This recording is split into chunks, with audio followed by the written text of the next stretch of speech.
যেতে হবে খালি হাতে,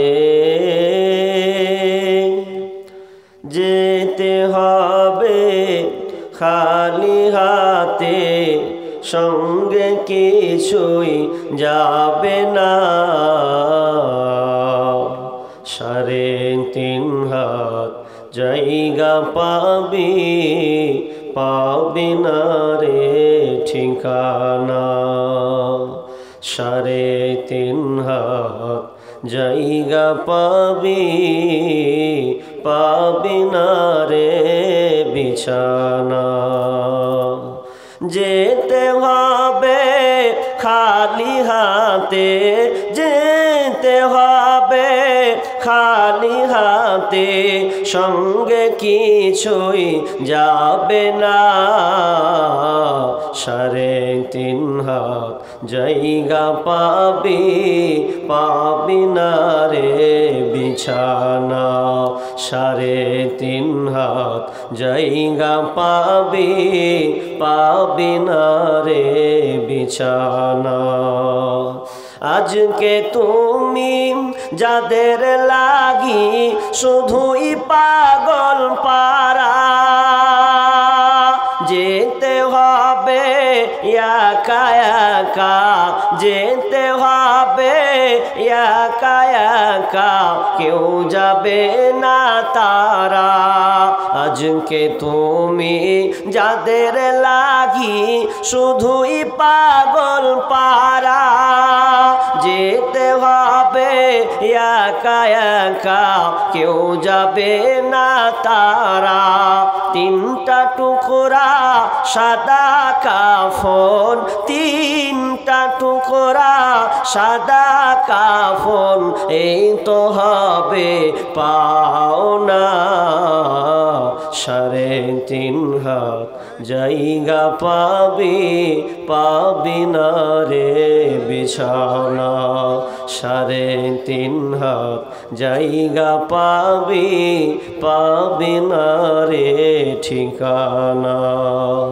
4 বিঘার পালকি যেদিন আসবে যে তোর দ্বারে, 4 বিঘার পালকি যেদিন আসবে যে তোর দ্বারে, বন্ধু বান্ধব আপন যারা কাঁদবে যারে যারে।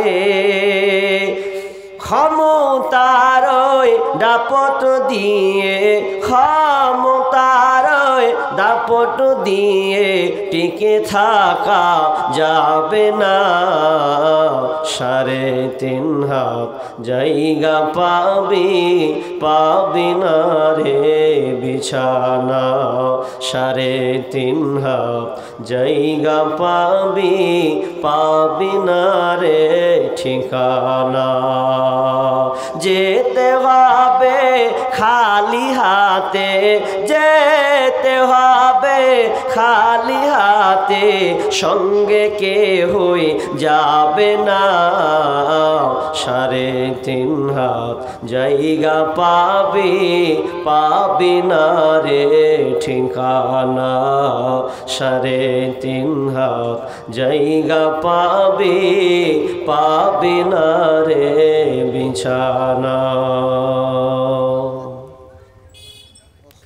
উপস্থিত সম্মানীয় সুযোগ্য, আজকের এই চলমান জলসার স্বনামধন্য সভাপতি, মঞ্চে উপবিষ্ট ওলামা ইকরাম, দূর দূরান্ত থেকে আগত আজকের জলসার মেহমান সকল ও আমার সম্মুখে বসে থাকা বিভিন্ন এলাকা থেকে ছুটে আসা দিনদার ইমানদার মুমিন ভাই সকল ও পর্দার অন্তরালের প্রজেক্টের মাধ্যমে দেখনেওয়ালি সম্মানিতা মা ও বোনেরা, প্রথমে সেই মহান মুনিবের দরবারে প্রশংসা করি যে মহান মুনিব আমাদেরকে একটি মসজিদ কেন্দ্রিক আয়োজিত মাহফিলে আল্লাহ তাআলার বাণী শোনা ও হাদিস থেকে কিছু আমল করার যে একটা সুযোগ বা একটা সময় আল্লাহ তাআলা আমাদের দিয়েছেন, সে আল্লাহ সুবহানাহু ওয়া তাআলার আমরা প্রশংসা করি, বলি আলহামদুলিল্লাহ।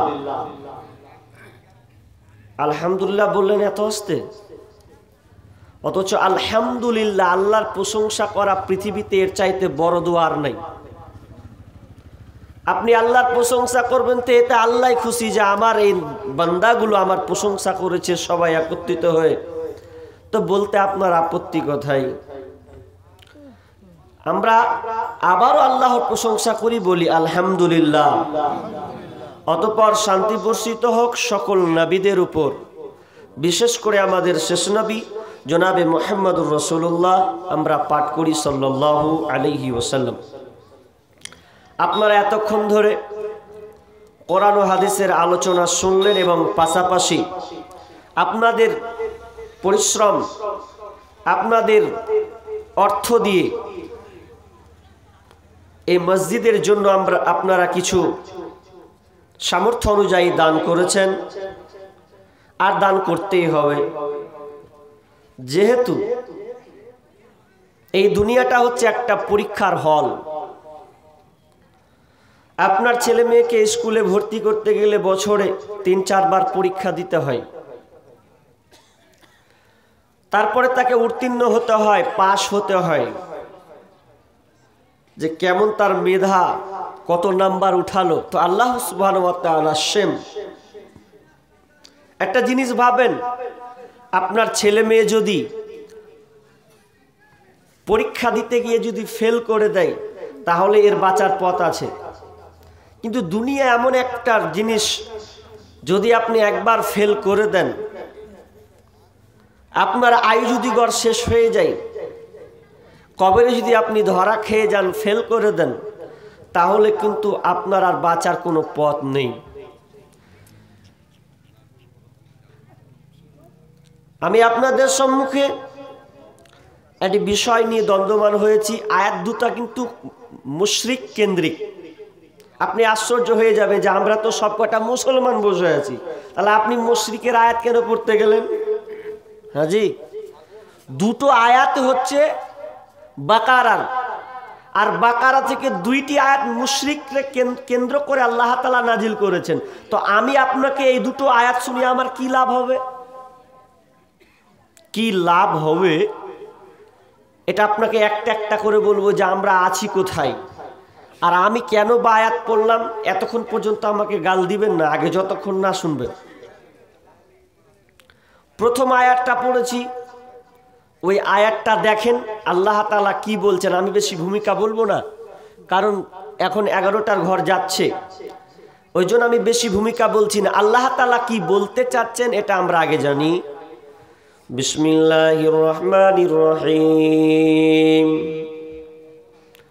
ওয়া মাসালুল লাযীনা কাফারু কামাসালিল লাযী ইয়ানইকু বিমা লা ইয়াসমাউ ইল্লা দুআআন ওয়া নিদাআ সুম্মুন বুকুমুন উমিয়ুন ফাহুম লা ইয়াকিলুন।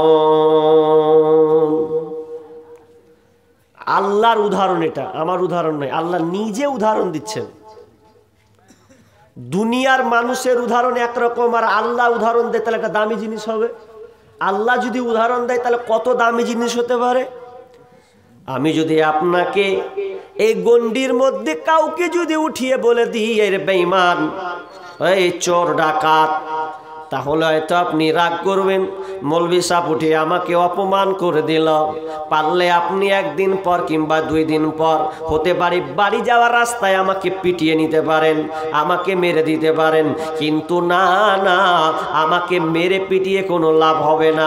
এই কথাটা কেবল আমি আল্লাহর কথাটাকে আমি আপনার সামনে তুলে ধরছি।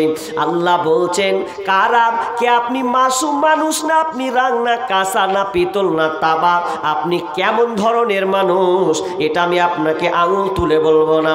আপনি আয়াতটা পড়বো, আয়াতটা শুনে আপনি তরজামাটা একটু নিজ কান দিয়ে একটু ঢুকিয়ে নেন। আল্লাহ তাআলা কি বলতে চাইছেন? ওয়া মাসালুল লাযীনা কাফারু কামাসালিল লাযী ইয়ানইকু বিমা লা ইয়াসমাউ ইল্লা দুআআন ওয়া নিদাআ ওই কাফেরদের মিসাল, ওই মুশরিকদের মিসাল, ওই লোকেদের মতো যাদের যে মালিক বা যে কোনো ব্যক্তি একটা পশুকে, তার পশুকে যখন হাঁক দেয়, যখন ওই পশুটাকে ডাকে, তখন ওই পশু ডাক মালিকের ডাক ছাড়া আর কিছুই শুনতে পাই না। কারণ সে বোবা, অন্ধ বধির বোবা। ফাহুম লা ইয়াকিলুন, কারণ এদের পার্থক্য আছে, আল্লাহ তাদেরকে আক্কেল জ্ঞান দেয়নি, এই জন্য তারা আওয়াজ ছাড়া কিছুই বুঝতে পারে না।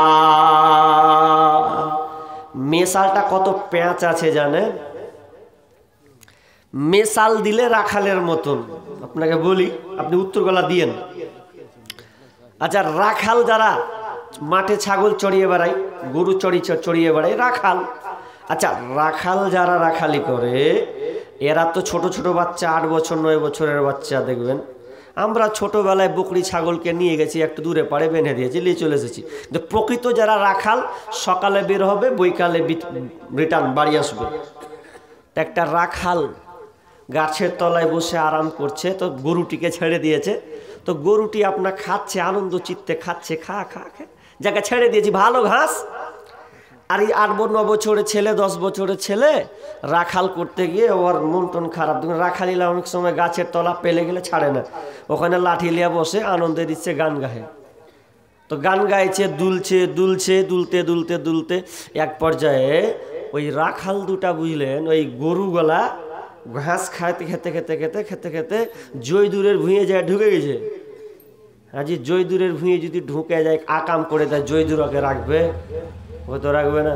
আর চট করে রাখালের তখন ঘুম ভেঙে গেছে, বিয়ে এটা গরু গোলমাল শুরু করে দিলে, অমুক জমিতে ঢুকে আলো, তো টমেটো বেগুন খেয়ে তো একাকার করে দিলে। তখন রাখালটা দূর থেকে হাঁক মারছে গরুটাকে, এই গরু ঘুরলে। আচ্ছা, অতক্ষণ থেকে 4 বার হাঁক মারছে। আচ্ছা আপনারা বলেন তো, গরুটা অমুক করে ঘুরবে? জীবনে ঘুরবে?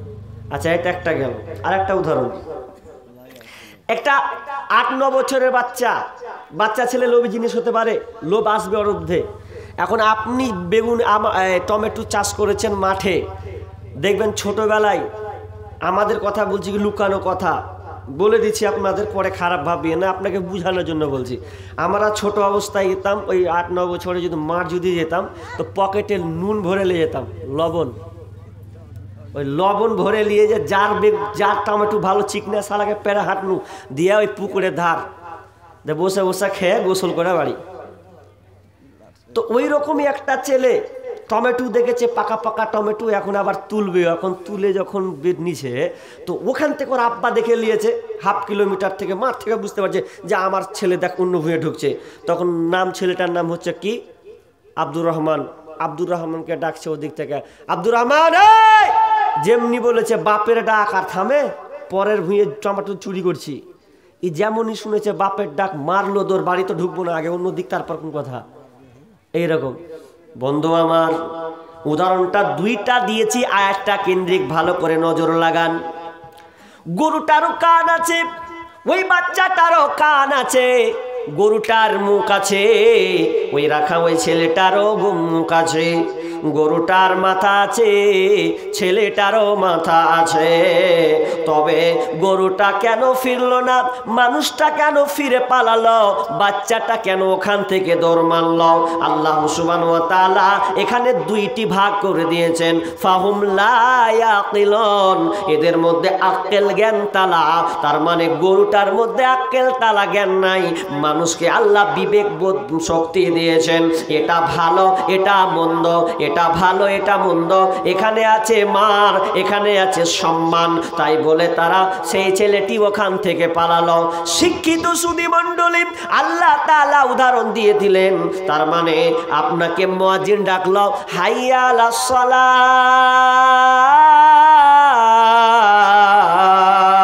হাইয়া আলাল ফালাহ, মুয়াজ্জিন ডাকছে হাইয়া আলাস সালাত, এসো নামাজের দিকে, হাইয়া আলাল ফালাহ, কামিয়াব নেবে তো তুমি মসজিদে চলে এসো। যদি তুমি শান্তি চাও দুনিয়া এবং আখেরাতে, তাহলে মসজিদে এসে অ্যাট্রাকশন হয়ে যাও।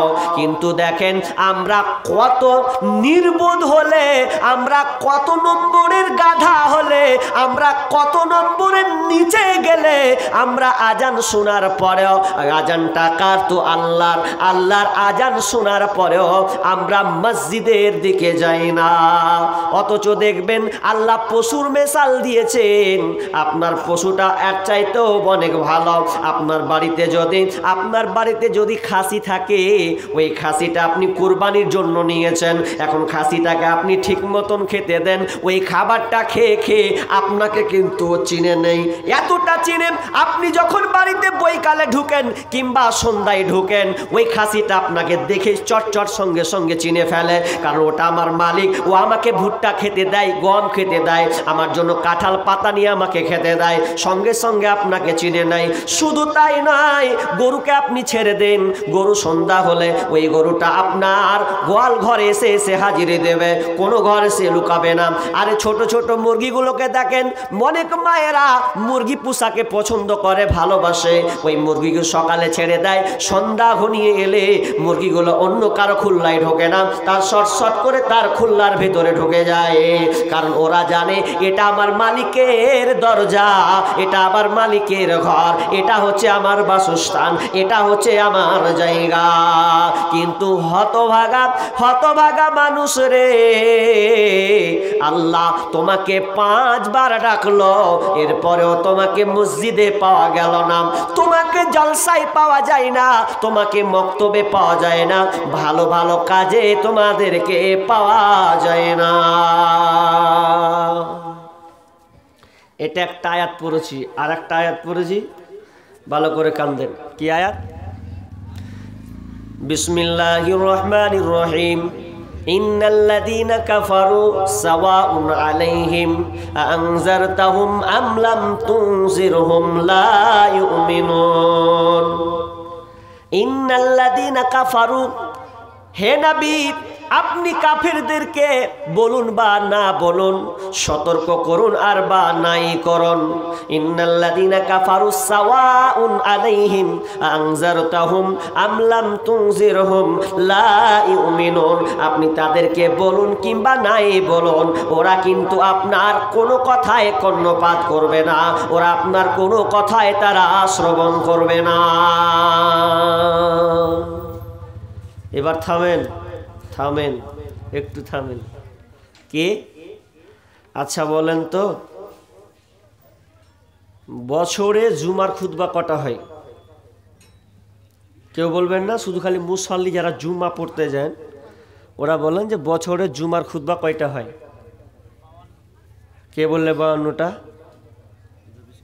কে বলেছে গো? ভয় করছে আবার, দেখছেন বলে সাহস করবো যে হ্যাঁ 52টা আমি গুনেছি, 52টাই। আপনি মাশাআল্লাহ, বছরের জুমার খুতবা হচ্ছে 52টি। ঠিক আছে, এটা আবার পেন্ডিংয়ে রাখেন। এবার চলেন এই পেন্ডিংটা এবার বুঝাবো। এবার আমি একটা হাদিসের ঢুকে যাচ্ছি। কি হাদিস? ভালো করে কান লাগান। একজন সাহাবীর নাম হচ্ছে আব্দুল্লাহ বিন হুজাফা। সাহাবীটা কত দামি! সাহাবীকে যখন ওই রোম সম্রাট, খ্রিস্টান রোম সম্রাট যখন আব্দুল্লাহ বিন হুজাফাকে বন্দি করল, ওকে জেলে ভরে দেওয়ার পর এবার দৈনন্দিন তো জেলের ভিতরে ঢুকলে খাবার লাগে, কিন্তু দেখেন তার সঙ্গে কত নিষ্ঠুরতা শুরু করেছে, কত নির্যাতন। তাকে যখন খাবারটা দেওয়া হচ্ছে, আব্দুল্লাহ বিন হুজাফাকে দারোয়ানের হাতে খাবার দিয়ে পাঠাচ্ছে, যা ওকে খাবার দিয়ায়। কি খাবার? বলছে রুটি দিয়ায়, আর রুটির ওপরে শূকরের মাংস দিয়ে দেয়, শূকরের মাংস চাপিয়ে দে, ওটা হচ্ছে ওর খাবার। সকালবেলায় খাবারটা জেলখানার ভেতর দিয়ে ঢুকার পর বলছে ভাই খাবারটাতে কিসের মাংস আছে? তো দারোয়ান বলছে এই খাবারটা হচ্ছে শূকরের মাংস। আব্দুল্লাহ বিন খাবো না, শূকরের মাংস খাওয়া হারাম নয়? হারাম, খাবো না, ধর ছেড়ে দিলে। একদিন না খেয়ে থাকলো, দ্বিতীয় দিন আবার খাবার, খাবার দিয়ে আয়। খাবার দিয়ে আসে, আবার একটা রুটির উপরে লাগিয়ে দিয়েছে শুকরের মাংস। কি খাবার? বলছে শুকরের মাংস আর রুটি আছে। কেন, তোমাদের কাছে কি কোনো সবজি নাই? না, রাজার অর্ডার, এটাই আপনাকে খেতে হবে। খেলো না, দূরে ঠেলে দিল। 2 দিন অনাহার বন্ধুরে, 2 দিন কিন্তু খাবার খাচ্ছে না। ঘটনাটা কিন্তু মনোযোগ দিয়ে শোনা লাগবে। তারপরে 3 দিন, 3 দিনের দিন খাবার আবার ঢুকায়, খাবার পরিবেশন করা হয়। বলা হয় আব্দুল্লাহ বিন হুযাফা খাবারটা খান। খাবার যখন তিনি খাচ্ছে, জিজ্ঞাসা করছে কি খাবার আছে? বলছে তো শুকরের মাংসই দেওয়া আছে। যখনই 3 দিন হয়ে যাচ্ছে, কোনো খাবার তিনি খেলেন না। 3 দিন প্লেটটাকে দূরে সরিয়ে দিলেন। রাজার কাছে খবর চলে গেল, ও রোম সম্রাটের রাজা, আপনি যাকে বন্দি করেছেন সে কিন্তু মুখে কোনো খাবার খায় না, 3 দিন অনাহারে আছে। এবার রাজা নিজে আসে, আসার পর দেখে বলছে, ওরে আরবের লোক, বলো বলো কেন তুমি খাবার খাবে না? বলছে এটা আমার জন্য হারাম, শুকরের মাংস আমি খেতে পারি না। বলছে শোনো, তুই যদি এই শুকরের মাংস খাস, যদি রুটি খেয়ে নিস, শুধু তাই নয়, আমি তোকে জেল থেকে ছেড়ে দেব। তোকে আমি, তোর উপরে আমার দয়া আছে। কি করতে হবে? তুই যদি ইসলাম ধর্মকে ছেড়ে দিস, আর ইসলামকে ছেড়ে দিয়ে যদি আমার খ্রিস্টান ধর্মকে তুই যদি গ্রহণ করে নিস, তাহলে আমি তোকে এখান থেকে আজাদ করে দেব। শুধু তাই নয়, শুনেলে আমি তোকে, আমার যে সুন্দরী মেয়ে আছে, ওই মেয়েটা এত সুন্দরী, আমার এই রাজপ্রাসাদ, আমার এই এলাকা জুড়ে এইরকম কোনো মহিলা নাই, এত সুন্দরী একটা মহিলা তোকে দেব, ওকে তুই বিয়ে করে নিবি। শুধু তাই নয়, 3 নম্বর অফার আমি তোকে দিচ্ছি। আমার যে রাজত্বটা দেখতে পাচ্ছিস, এই রাজত্বটা আমার অর্ধেক রাজত্ব আমি তোর নামে লিখে দেব, শুধু খালি তুই ইসলাম ধর্মটা ছেড়ে দে। আব্দুল্লাহ বিন হুযাফা বলছে, তোর মুখে লাথি মারি, আমাকে বলছো ইসলাম ধর্ম ছাড়তে? আরে খাবো না তোমার খাবার, তুমি কিসের দেখা আমাকে ভয় দেখাও, কিসের আমাকে লোভ দেখাও? তুমি আমাকে বলেছো সুন্দরী মেয়ের সঙ্গে বিবাহ দিবে, তুমি আমাকে বলেছ অর্ধেক রাজত্ব তুমি আমার নামে লিখে দেবে, আর ইসলাম খ্রিস্টান ধর্ম আমাকে গ্রহণ করতে হবে। না রে রাজা, না না না, আমি এমন একটা দিন পেয়েছি, এমন একটা ধর্ম পেয়েছি, সেই দিন ইসলাম আমার কাছে লাখো কোটি, আমার কাছে লাখো কোটিপতি, এটা আমি লাখো কোটিপতি আমার কাছে, আমি এই ইসলামকে আমি ছাড়তে পারবো না, আমি ইসলাম খানাকে আমি রেখে দিলাম। তোরা আমাকে খেতে দে আর না খায় খেতে দে, তোরা আমাকে আজাদ কর আর না কর, আমার সাথে যত নির্যাতন কর না কেন, আমি ইসলামের যে স্বাদ পেয়েছি, এই ইসলাম খানাকে আমি ছাড়তে পারি না। এবার আপনারা বলেন তো ভাই, শুকরের মাংস কিন্তু খাওয়া যায়, সূরা মাইদাতে আছে, কখন? যখন যদি কোনোর সামনে কোনো খাবার, পৃথিবীর কোনো খাবারই নাই, বিকল্প কোনো খাবার নেই, খালি শুধু শুকর আছে, তখন খাওয়া যাবে। মানে জান বাঁচানোর জন্যে আপনি শুকরের মাংস খেয়ে নিতে পারেন। কিন্তু আব্দুল্লাহ বিন হুযাফা খাচ্ছেন না, ওর ইমানি জাজবা দেখেন, ওর ইমানি চেতনা দেখেন, খাবো না, হারাম তো হারাম, আমি মুখে নিব না। আমি আপনাদেরকে বলেছিলাম জুমার খুতবা কটা, আপনারা উত্তর দিলেন বছরে 52টা। এবার হাত তুলবেন যে জুমার খুতবাতে ইমাম বক্তব্য দেয়, খতিব বক্তব্য দেয়। আচ্ছা, সুদের ব্যাপারে বক্তব্য দেয়নি, ঘুষের ব্যাপারে বক্তব্য দেয়নি, নেশাদার দ্রব্যের ব্যাপারে বক্তব্য দেয়নি, মিথ্যা কথার ব্যাপারে বক্তব্য দেয়নি, ডাকাতির বিরুদ্ধে বক্তব্য দেয়নি। এরকম একটা লোক হাত উঠিয়ে দেখান যে মৌলানা জীবনে আমি এইরকম ওয়াজ 52টা খুতবার মধ্যে একটাও শুনিনি, এরকম একটা লোক হাত তুলেন তো আল্লাহর রাস্তে। বুড়া বাপজি হাত তুলে দিয়েছে, কিন্তু বুঝতে পারেনি, উনি বুঝতে পারেনি বলে হাতটা তুলে দিয়েছে। হ্যাঁ, আচ্ছা, বুঝতে পারেনি। আমার প্রশ্নটা আবার বলছি, দেখেন, আপনি জীবনে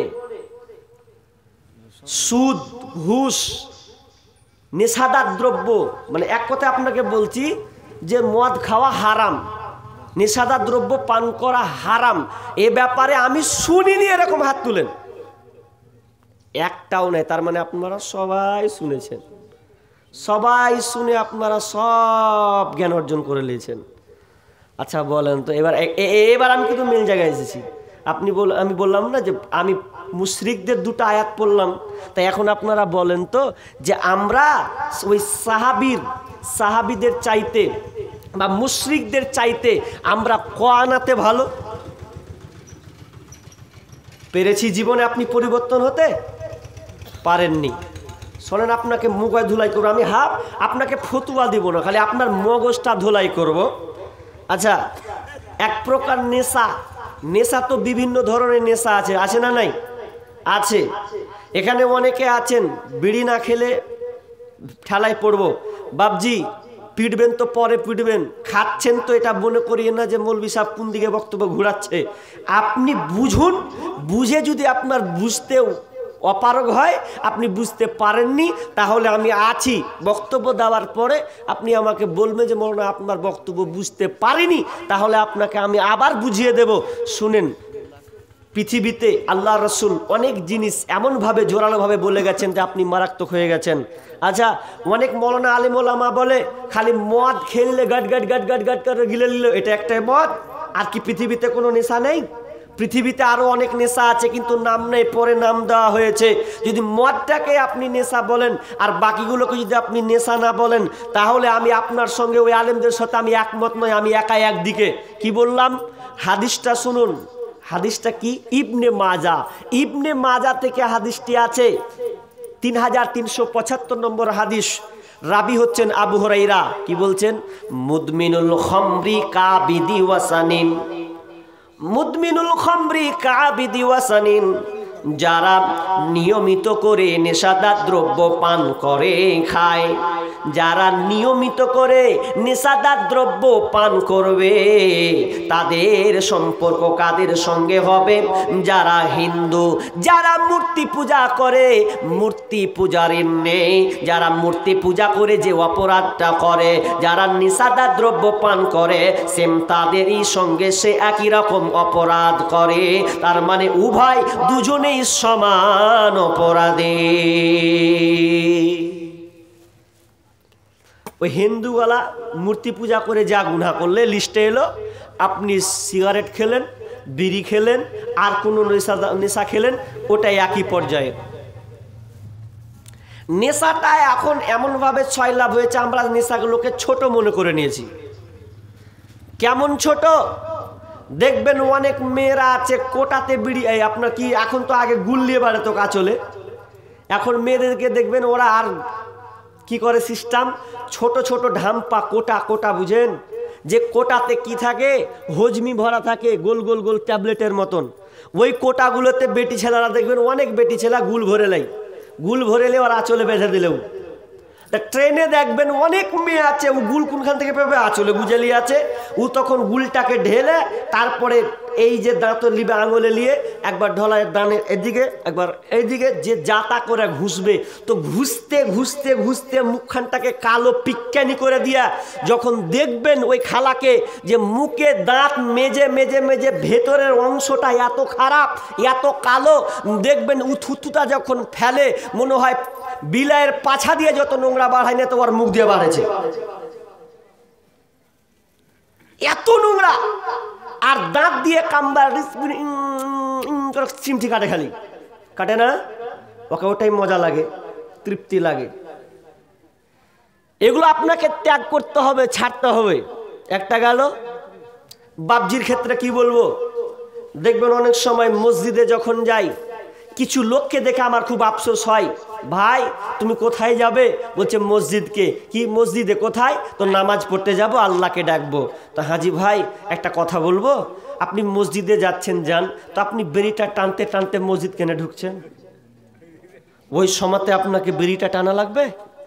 বিড়িটা টেনেও মসজিদে যাচ্ছে আপনার, বলেন তো?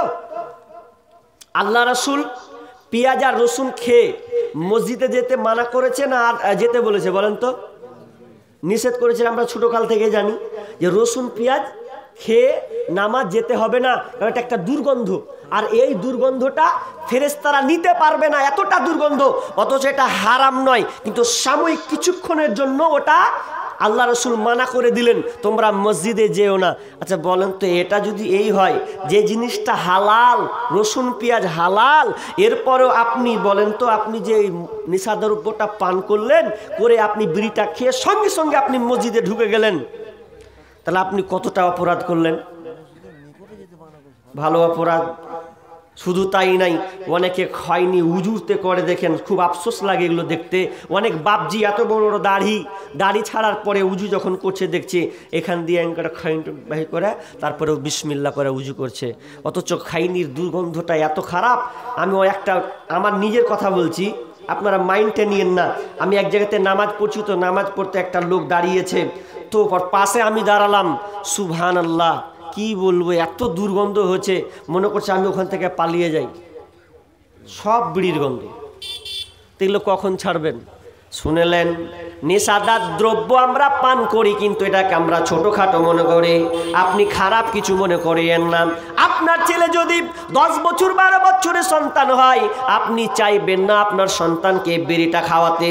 আপনার মন বলবে না আমার ছেলে আমার সামনে বিড়ি খাক, আমার ছেলে 10 বছরের বিড়ি খাবে, আমি নিজের হাতে ধরিয়ে দেব।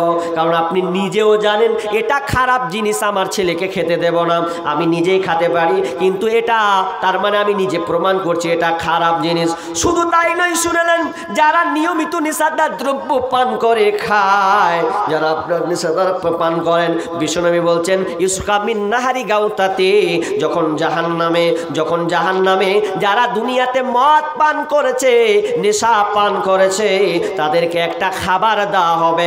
খাবারটা কেমন? ইসকা মিন নাহারি গাউতাতে, একজন নাপাক মহিলা, বেশ্যা মহিলা, যারা আপনার বেপর্দা মহিলা, যারা নিজের শরমগাকে বিক্রি করে দিয়েছে পরপুরুষের কাছে, ওই রকম মেয়েরা দাও দাও দাও দাও করে জাহান্নামে জ্বলবে। তো জ্বলতে জ্বলতে জ্বলতে তাদের লজ্জা স্থান থেকে দুর্গন্ধযুক্ত পচা এত গন্ধ করবে, জাহান্নামীরা পর্যন্ত টিকতে পারবে না। হায় আল্লাহ, কোন জায়গায় এসেছি মাবুদ রে, এ তো মরা গন্ধ, এ গন্ধে তো নিজেরা টিকতে পারবে না জাহান্নামীরা। তার মধ্যে আবার তাদের বেশ্যা মেয়েদের লজ্জা স্থান থেকে যে ক্যালেনের মতন, আপনার পানি ফোয়ারার মতন, আপনার ট্যাঙ্কির মতন এমন ভাবে পচা পচা পচা পচা পচা সে রক্তগুলো বের হবে। আর ওই রক্তগুলো তা কি করানো হবে? যারা দুনিয়াতে মদ পান করেছে, নেশা পান করেছে, তাদেরকে সে নোংরা ওই ক্যালেনের পানিগুলো তাদেরকে খাওয়ানো হবে। দুনিয়াতে খুব মজা নিয়েছিস, মদ বোতল ধরেছিস, এখন তোর খাওয়ার এটা জায়গা, তোরাও তারা সেদিনকে এটা আল্লাহ তাআলা ফেরেশতাদের হাত দিয়ে তাদেরকে পান করানো হবে। এটা কি? তো এটা হচ্ছে বেশ্যা মেয়ের লজ্জা স্থান থেকে পচা পচা পানি, দুর্গন্ধ, আপনার গন্ধ পচা পানি তাদেরকে খাওয়ানো হবে। আমি আর ওই দিকে যাচ্ছি না, ওটা পেন্ডিংয়ে রেখে দেন। এবার আপনারা বুঝেন কি বুঝলেন না বুঝলেন, আমি আপনাদেরকে ছেড়ে দিলাম। আমি বলার দায়িত্ব আমি আপনাকে বলে দিলাম। তবে আমি একটা খুশি হব, শেষের বেলার দিকে বলবো ওটা, যদি আপনারা থাকেন তো ইনশাল্লাহ বলবো আমি আপনাদের সামনে। দ্বিতীয় নম্বর শোনেন, দ্বিতীয় আর একটা জিনিস, সারা বছরই আপনি শুনছেন, আমার 2 বছর রানিং এটা বক্তব্য চলছে, 2 বছর থেকে আমার আরাম নেই। জলসার সিজন শুরু হলো মানে প্রত্যেক দিন কন্টিনিউ জলসা। তো আমি প্রত্যেক জায়গাতে না হলে 10 দিনের মধ্যে একবার এই কথাটা বলি কোনো জায়গাতে। কি কথা? আল্লাহ তাআলা বলছেন, ইয়া আইয়ুহাল্লাযীনা আমানুত্তাকুল্লাহা ওয়া যারু মা বাকিয়া মিনার রিবা ইন কুনতুম মুমিনিন। আল্লাহ সুবহানাহু ওয়া তাআলা বলছেন, হে ঈমানদারেরা, যারা ঈমান এনেছো, যারা তোমরা আমার উপরে ঈমান এনেছো, ইয়া আইয়ুহাল্লাযীনা আমানুত্তাকুল্লাহা, তোমরা আল্লাহকে ভয় করো, যারু মা বাকিয়া মিনার রিবা, যদি তোমরা মুমিন হও, ইন কুনতুম মুমিনিন, যদি তোমরা ঈমানদার হও, তোমরা যে সুদের বকেয়াটা গ্রহণ করেছো, সুদের বকেয়া তোমরা নিয়েছো, ওগুলো তোমরা ত্যাগ করে দাও, ছেড়ে দাও। আব্বাসের মতন সাহাবী যখন এই আয়াতটা শুনলেন, দৌড়ে এসে নবীকে বলছে, বলছেন ইয়া রাসূলুল্লাহ আমি সুদের কারবার করতাম, লেনদেন করতাম। যখন এই আয়াতটা নাজিল হয়ে গেছে, ও দয়ার নবী গো, অনেক গরিব মানুষ আমার কাছে কিছু টাকা নিয়েছে আর টাকার বিনিময়ে আমি সুদটাকে খাটিয়েছি। ও দয়ার নবী গো, আর জীবনে কোনোদিন সুদকে খাটাবো না, আমি তাদের কাছে কোনো আর টাকা নেব না।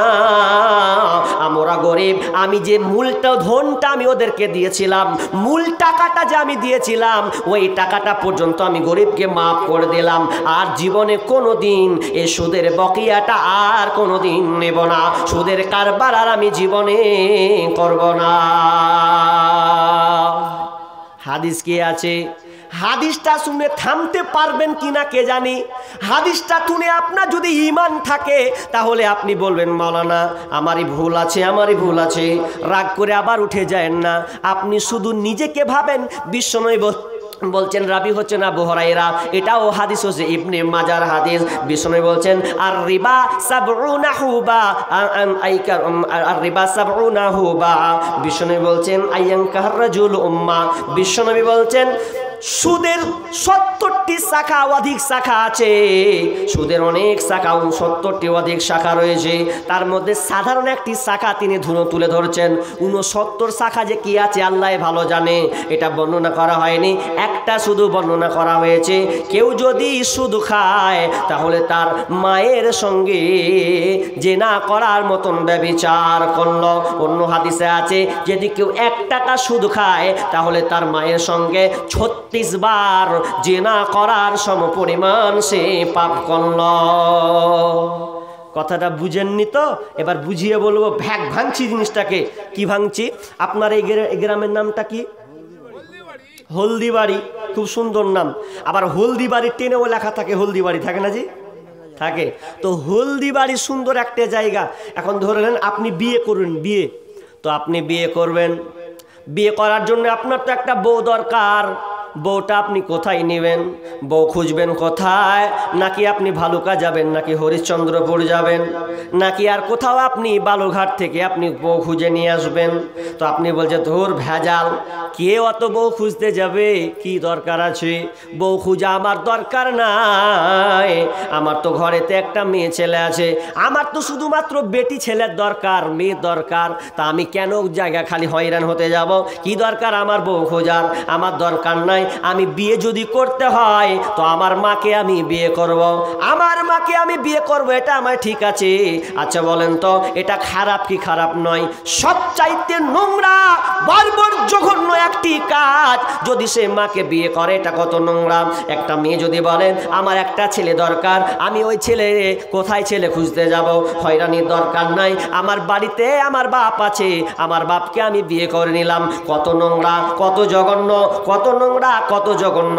বিশ্বনবী বলছেন কেউ যদি 1 টাকা সুদ খায়, কেউ যদি সুদের সঙ্গে জড়িত থাকে তাহলে সে মায়ের সঙ্গে জেনা করার সমপরিমাণ সে এই অন্যায়টা করল। কত খারাপ। অথচ দেখবেন আজকে মেয়েদের কাছে বন্ধন লোন ঢুকেছে, ঢুকেনি? ঢুকেছে। বন্ধন লোন মেয়েদের কাছে ঢুকে গেছে, এমন ভাবে ঢুকেছে পাড়া পাড়া পাড়া। আর একটা বুবু, বাপরে যে সুন্দরী বুবু, ওকে আবার লিডার রেখেছে। লিডার, তুই ধরবি আর আমি ঢুকবো 8টা করে আর এই বেঁধে দিব। তো এইরকম একটা নিয়ম হয়ে গেছে বন্ধন লোন, খুবই মারাত্মক।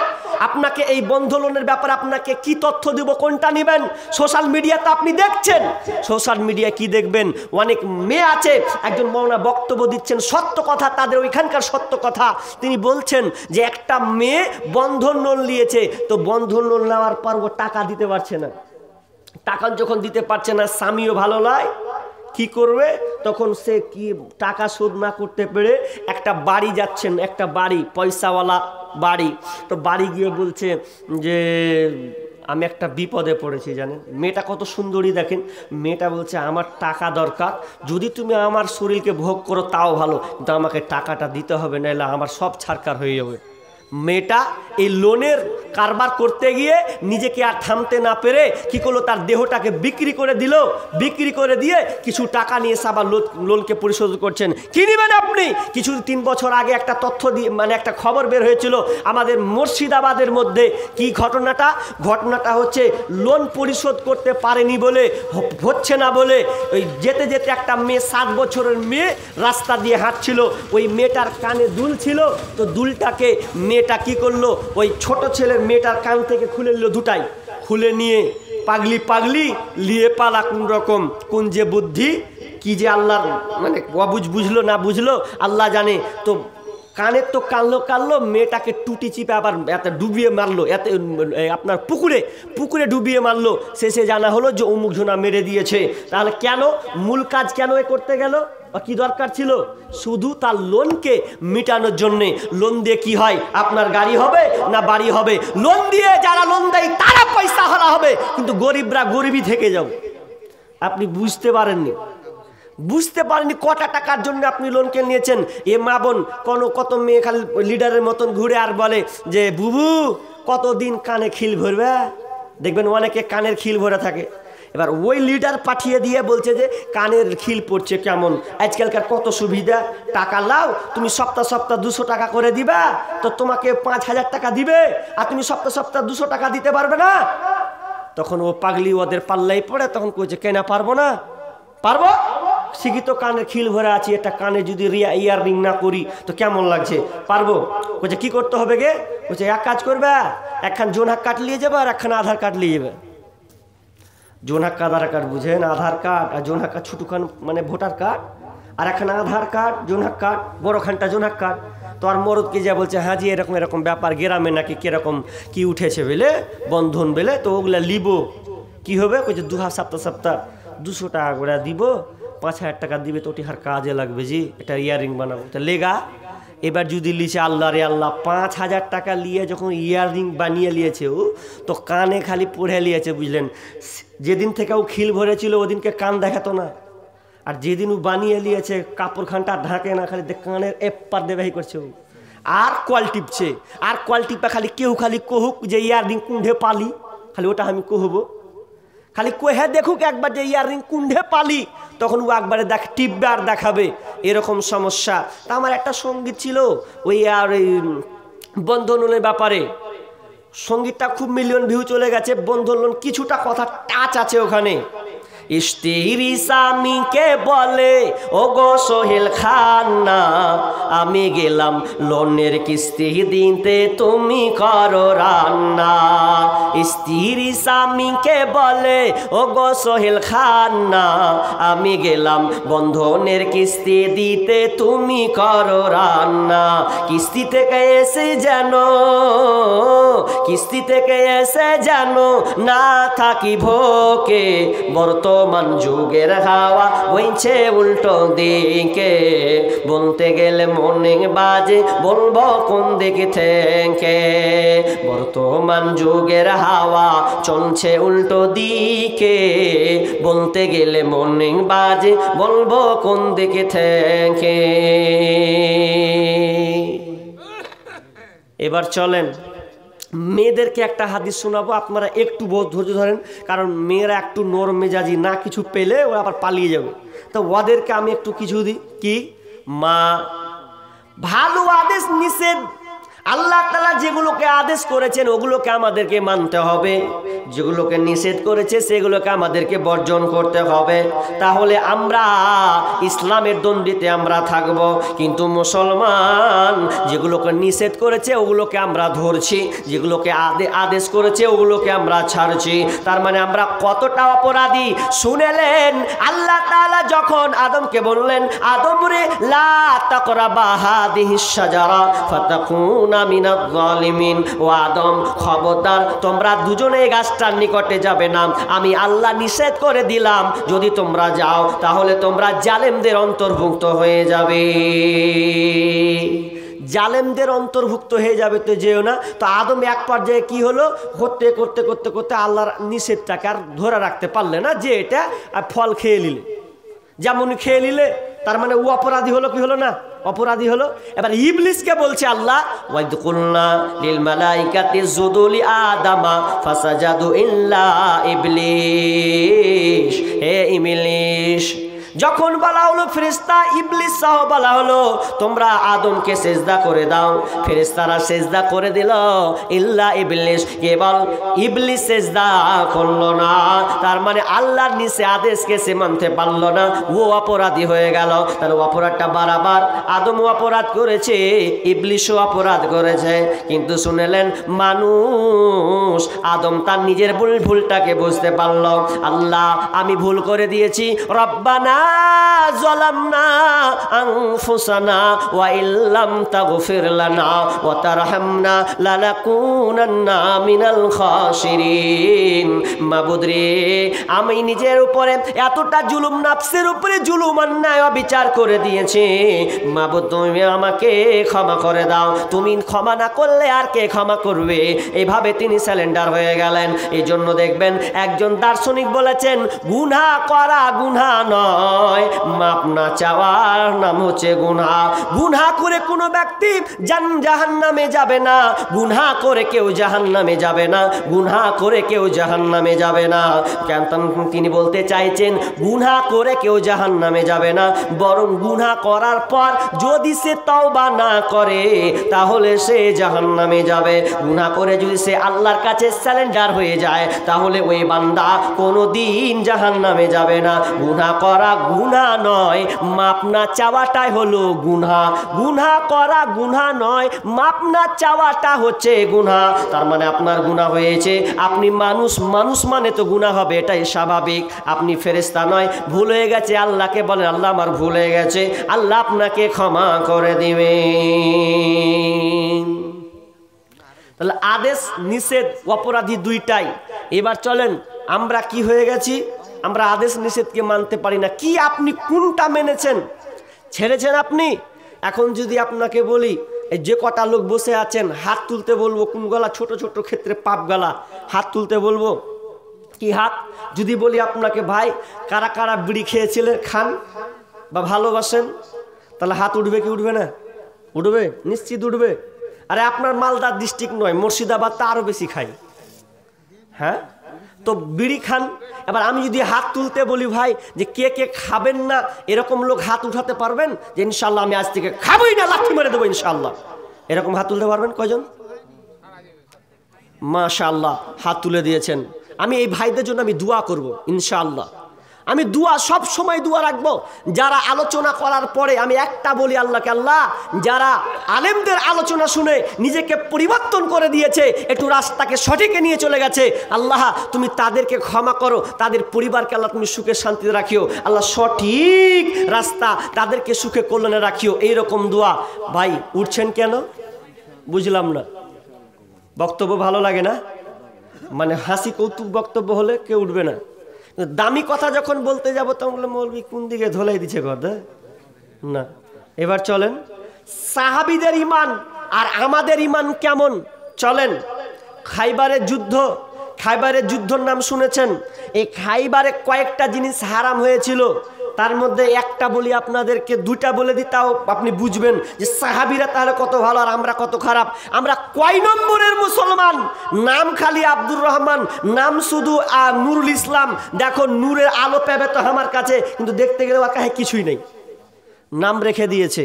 খাইবারের যুদ্ধ হচ্ছে, যুদ্ধ যখন মুসলমানেরা জয়ী হলো, জয় লাভ করলো, তো জয় যখন হচ্ছে তখন দুইটা যুবক, মুসলিম শরীফের হাদিস, দুইটা যুবক বলছে হারে ভাই চনা আমরা করি গে। কি করব? বলছে আমরা বিয়ে করি গে। মানে বিয়ে করবে, যুদ্ধ কমপ্লিট, এখন দুজনে ওরা বিয়ে করবে। তো বিয়ে যে করবে তো বলছে যে ওরা কম্বল পেয়েছে দুখান দুখান করে, খাইবারের যুদ্ধতে দুখানটা কম্বল পেয়েছে। যার বয়স 24-25, অত টকবগে যুবক নাকি জি, হাট্টা খাট্টা হয়ে থাকবে ও, তো ও পেয়েছে কম্বল ছিঁড়ে। আর যার বয়স 40, ও একটা কম্বল পেয়েছে একদম নিউ, যাকে বলা হয় চকচকে। তো দুজনে বলছে হ্যাঁ জি, যার 40 বছর ওর বিয়ে করার বেশি টার্গেট এখন। তো ও বলছে যে হ্যাঁ রে ভাই চনা বিয়ে করি গা, পাশের গ্রামে মেয়ে পাবো। মানে কেনে বলছে জানেন, সেই সময়তে বিয়ে করা একটা হালাল ছিল কি, মোতা বিবাহ। মোতাও বিবাহ হালাল, মানে মোতা বিবাহ মানে সাময়িক বিবাহ, কিছুদিনের জন্য বিয়ে করা। মানে কেউ 10 দিনের জন্য বিয়ে করতে পারে, 15 দিন, 20 দিন, মানে যার যেটা চাহিদা এরকম। এই জিনিসটা কিন্তু এখনো ইরানে আছে, এটা হারাম, কিন্তু হারাম।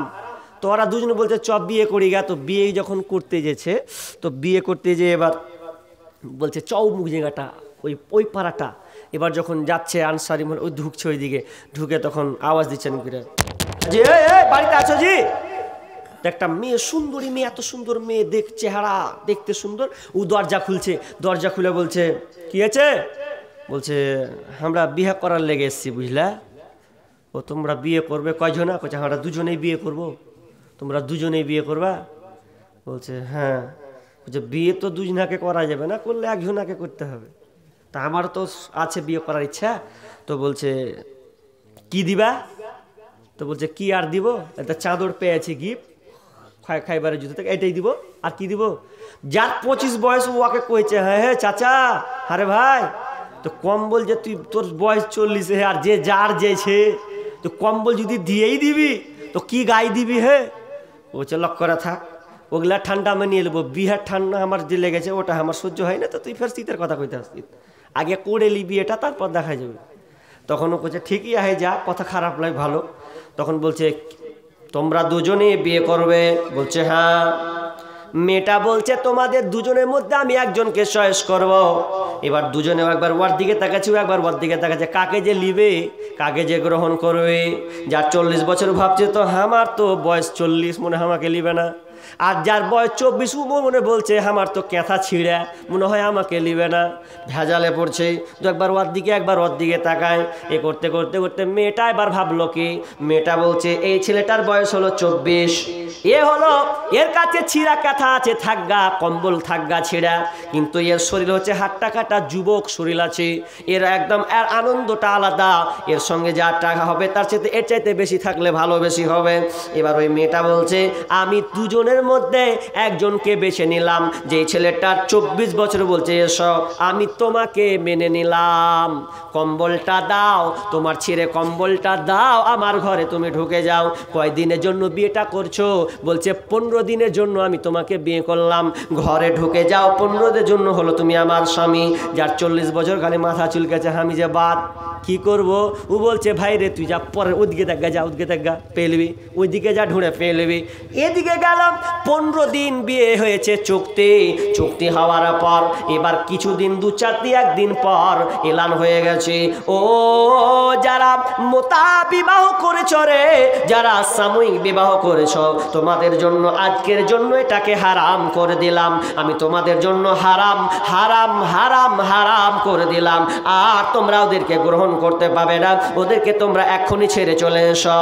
যখন ওই সাহাবী যেমন এলানটা শুনেছে মোতাও বিবাহ করা হারাম, আর কই মেয়েটাকে ভোগ করা যাবে না, এর সঙ্গে আর থাকা যাবে না, তখন ওই ছেলেটা ঘর থেকে বের করে বলছেন আমি তোকে সালাম, তোর ঘরকে সালাম, তোকেও সালাম, আমি চলে গেলাম।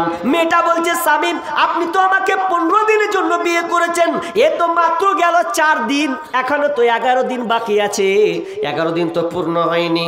সাহাবী বলছেন ওরে মহিলা, আজ থেকে তুমি আমার বিবি নও, কারণ আল্লাহ রাসূল এলান করে দিয়েছে, এলান হয়ে গেছে, কোরআন নাজিল হয়ে গেছে, আজ থেকে আর এই রকম প্রথা চলবে না, সাময়িক বিবাহ করা চলবে না। আমি তোমাকে যদি এখন টাচ করে দিই তাহলে আমার জন্য এটা গুনাহ হয়ে যাবে। 11 দিন যাক যাক, মাপ তো মাপ, আমি আর তোমার কাছে এই মুহূর্তে থাকলাম না। বাড়ি থেকে বের হয়ে সে নিজের গন্তব্যের দিকে চলে গেল। সাহাবীদের আমল দেখেন, যেমনই কোনো জিনিস হারাম তো হারাম। আর একটা হারাম হয়েছিল সেদিনকে কি জানেন? যুদ্ধ শেষ হলো তো সবারই খিদা, এত খিদা লেগেছে যে জান বাঁচি না রে, কিছু পেলেই খেলি। তো বলছেন গৃহপালিত গাধা, গৃহপালিত গাধা এখন কি করবে? ও সেই সময় তো হালাল, গাধাটা হালাল, তো কাটবে, কেটে এবার পিস পিস করে মাংস করেছে, রান্না বড় হাঁড়ি চাপিয়ে দিয়েছে। সাহাবীরা খুব হাসছে, খেতে পাবো, জুতপাত করে খাবো, কারণ তো কোনো খাবার নেই, যেমনি পাতে পড়বে তেমনি খাবো। রান্না চলছে, দাও দাও দাও করে জ্বলছে, জ্বলতে জ্বলতে জ্বলতে জ্বলতে জ্বলতে ওরা সব একদম থালা নিয়ে বসে গেছে, যেমনি পড়বে তেমনি বিসমিল্লাহ, যেমনি পড়বে তেমনি বিসমিল্লাহ। খিদে লেগেছে, থাকতে পারি না। আর কেমন কি কাণ্ড দেখেন, খাবার টকবকে ফুটছে গো, মাংস টকবকে ফুটছে। এমন সময় এলেন হয়ে গেল, ওরে আজ থেকে তোমাদের জন্য গৃহপালিত গাধা হারাম, হারাম, আজ থেকে তোমরা কোনো গাধার মাংস খেতে পাবে না। যখনই এই কথা শোনা, সাল্লাহ আপনার কিনা পাতাতে পড়বে কি দূরের কথা, যেমনই এলান শুনতে পেয়েছে, ওই বড় একটা ডেক, বড় একটা হাঁড়ি সবাই এমন ধরে ধরলো, উল্টে এমন ভাবে ফেলে দিল, সামনে একদম গরম টকবকে ফুটছে, কেউ এক পিছু খেয়ে দেখলো না, সঙ্গে সঙ্গে হাঁড়ি সহ সেদিকে উল্টে দিল। তার মানে মুসলমান, তাদের কেমন আমল শুনে নাও, যারা সঙ্গে সঙ্গে আয়াত নাজিল হলে, নবীর সঙ্গে সঙ্গে নিষেধাজ্ঞা আসলে তারা সঙ্গে সঙ্গে ওটাকে মেনে নিতেন। এবার আপনারা বলেন তো, আচ্ছা জাগ্গা, ওরা পারবে তো আমরা পারবো না? বলেন যে যুবক কটা আছো, যুবকটি বলছি, কি যুবক বলো তো, আজ থেকে প্রেমিকা যেটি আছে সবটিকে ডিলিট করব। ওরা যদি পারে তো প্রেমিকা আমার আছে। আর আজকালকার স্কুল কলেজের ফ্যাশন, বাপরে, স্কুল কলেজ মানে জোড়া, স্কুল কলেজ মানে জোড়া। আমাকে নিতে পারেন, নাও নিতে পারেন, কারণ আমি একজন স্কুলের ছাত্র। এখন না হয় ছেড়ে দিয়েছি 12 পর্যন্ত, আর আমার খবর নাই এদিকে। তবে কলেজও গিয়েছি, কলেজে দেখেছি কি বলবো, একদিকে ক্লাস হবে তো একদিকে জোড়া জোড়া বসে আছে। দক্ষতা পাস করে আপনি এগুলো দেখে আপনাকে অভিজ্ঞতা আমি আপনাকে শেয়ার করছি। বীরভূম ডিস্ট্রিক্টে এক জায়গায় জিজ্ঞেস করছি, হাজি তোমার এইদিকে মেয়ে ছেলা পাওয়া যাবে, একটা বহুগলা দরকার তো পাওয়া যাবে। তখন সোজাই কয়েছে কি জানেন, লিবেন কথা রেট কি করে হোক আর যেমন করে হোক। তা আমি হাকিকাতি ধরেছি, কি কয়েছে, আমার গায়ে দিকে বেটি ছেলা সবটি বুকিং আছে। বলছে বুকিং আছে, কেমন কথা জি? বলছে স্কুল কলেজে যেটি আছে সবটিকের বুকিং আছে, তো এইদিকে আর বেটি ছেলে হার দিকে পাবে না, সব জোড়া জোড়া লিয়ে আছে। কথা তো একদিক দিয়ে খারাপ নয়, ঠিকই কইছে। মেয়েদের সমান অধিকার, মেয়েরা করে হাট বাজার, দেখায় ফ্যাশন, ও ভাইয়া তাদের দেখায় কি সুন্দর। মেয়েদের সমান অধিকার, বরখাটা পরে তারা প্রথাটা মানিয়া, নতুন যুগের ট্যাডি ফ্যাশন করে জোর করিয়া। এদের বলার কিছু নাই বর্তমানের জামানায়, কি বলবো রে ভাইয়া, এদের দেখায় কি সুন্দর, মেয়েদের সমান অধিকার। মোবাইলে কথা বলে প্রেমিকেরই সাথে, ঘন্টার পর ঘন্টা চলে যায়, কোনো খবর রাখে না যে। মোবাইলে কথা বলে প্রেমিকেরই সাথে, ঘন্টার পর ঘন্টা চলে যায়, কোনো খবর রাখে না যে।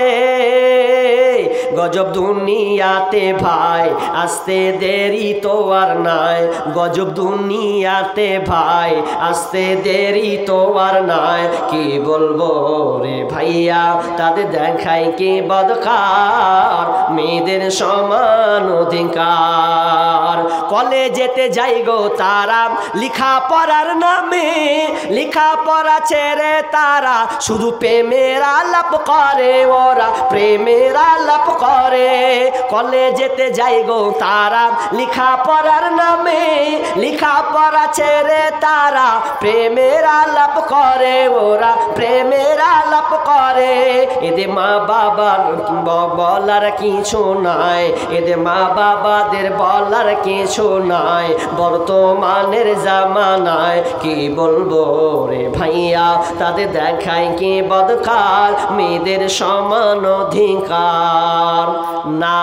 খবরদার না, আপনি একজন মুসলিম বোন, তুমি একজন মুসলিম মেয়ে, মুসলিমা, আপনি একজন মুসলিম, আপনি মুসলিম, ওরা মুসলিমা। তাহলে শুনেন, সাহাবীরা, সাহাবীদের আমল যদি সঙ্গে সঙ্গে তারা কোরআন হাদিসকে মানতে পারে, তাহলে আমরাও তো তাদের উত্তরসূরি, তাহলে আমাদেরকেও দেখাতে হবে আমরা কেন পারবো না। শুনেলেন, আমরা এমন একটা মুসলমান হয়েছি, আমাদের উপরে যদি আল্লাহর আযাব চলে আসে, জালেম শাসক যদি আমাদেরকে আঁকড়ে ধরে, তো আমাদের দোয়া করে কোনো ফায়দা হবে না, আল্লাহ তাআলা আমাদের দোয়া কবুল করবে না, যতক্ষণ না পর্যন্ত আমরা আল্লাহ দিনের দিকে ফিরে না আসবো। আল্লাহ নিজেই বলেছেন, ইন্নাল্লাহা লা ইউগাইয়িরু মা বিকওমিন হাত্তা ইউগাইয়িরু মা বিআনফুসিহিম। আল্লাহ বলছেন, যতক্ষণ না পর্যন্ত তারা নিজের অবস্থানকে পরিবর্তন না করবে, আমি আল্লাহ আমিও আল্লাহ তাদেরকে তাদের অবস্থান পরিবর্তন করব না। যুবকের কথা যখন ঢুকে গেছে, একটা কথা বলে দিই, কি আল্লাহ তাআলা বলছেন, ওয়ালা তাকরাবুজ জিনা ইন্নাহু কানা ফাহিশাতাও ওয়া সাআ সাবিলা। আল্লাহ সুবহানাহু ওয়া তাআলা বলছেন, খবরদার তোমরা জিনার নিকটবর্তী হবে না, কারণ জিনাটা সবচাইতে নিকৃষ্ট একটি কাজ, নিকৃষ্ট একটা পথ। কোনো ছেলে কোনো মেয়ে যদি জিনার মধ্যে একবার ঢুকে যায়, যদি একবার সে আবহাওয়াটা খেয়ে নেয়, যদি একবার ওই পথে চলে যায়, আল্লাহর কসম করে বলি, সহজে সে ওইখান থেকে ফিরে আসতে পারবে না। শুনেন মুরব্বী, লাস্ট কথা বলছি, এটা ভালো করে কান দেন।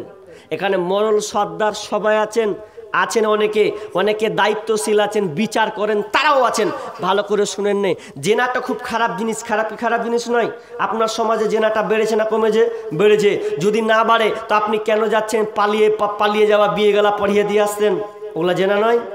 জেনা আপনি বলছেন 3 ছেলের মা পালাচ্ছে, খাবে না, এক জায়গায় 2 ছেলের মা পালিয়ে গেছে একটা ছেলের সঙ্গে, তো বিয়ে হয়ে যাচ্ছে। আরে জেনা করেছো তুমি, তোমাকে তো পিটা দরকার ছিল, তো পিটলো না। কি হচ্ছে, পুলিশ প্রশাসন সব কিছু হাজির, বলছে তুমি এর ভাত খাবে না। ছোট 7-8 বছরের ছেলে, 2টা ছেলে গো। মা বলছে, মা গে তোকে কাল থেকে দেখতে পাই না গো মা, তুই কোনটা গেছিলি, খাইনি ভাত মাত। তো এত কিছু বলছে, তাও ওই খেপির দয়া হয় না, ও আপনার ধাক্কা মারছে ছেলেকে, ধর যা।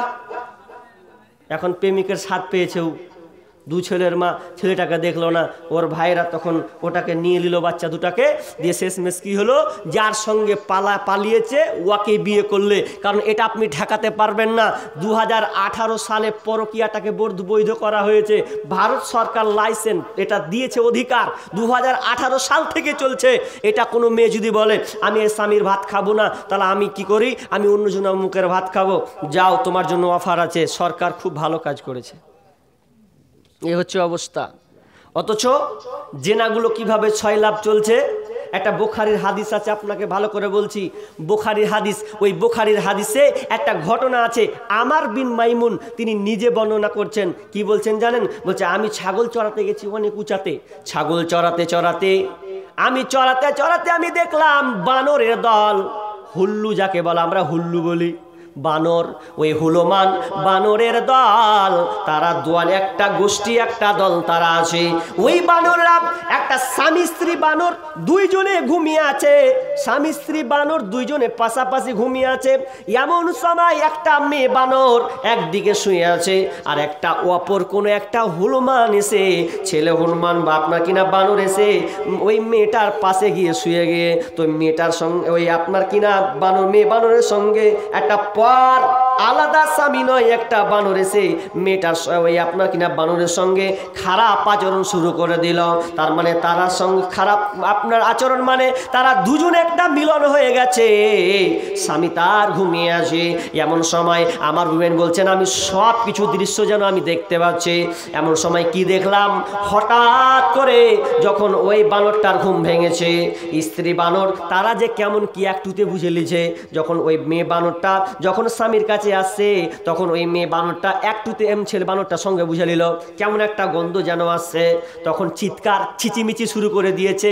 সমস্ত বানর এসে হাজির হয়ে গেল, কি হলো রে, কি হলো রে। তখন সমস্ত বানর এসে দেখছে, আশ্চর্য একটা ঘটনা। বলছে, আমার এই স্ত্রী বানরটা ওই পরপুরুষ বানরের সঙ্গে খারাপ সম্পর্ক করেছে। তখন সবারই মাথা খারাপ। আমার বিন মাইমুন বলছে যে আমি এগুলো সব দৃশ্য দেখতে পাচ্ছি।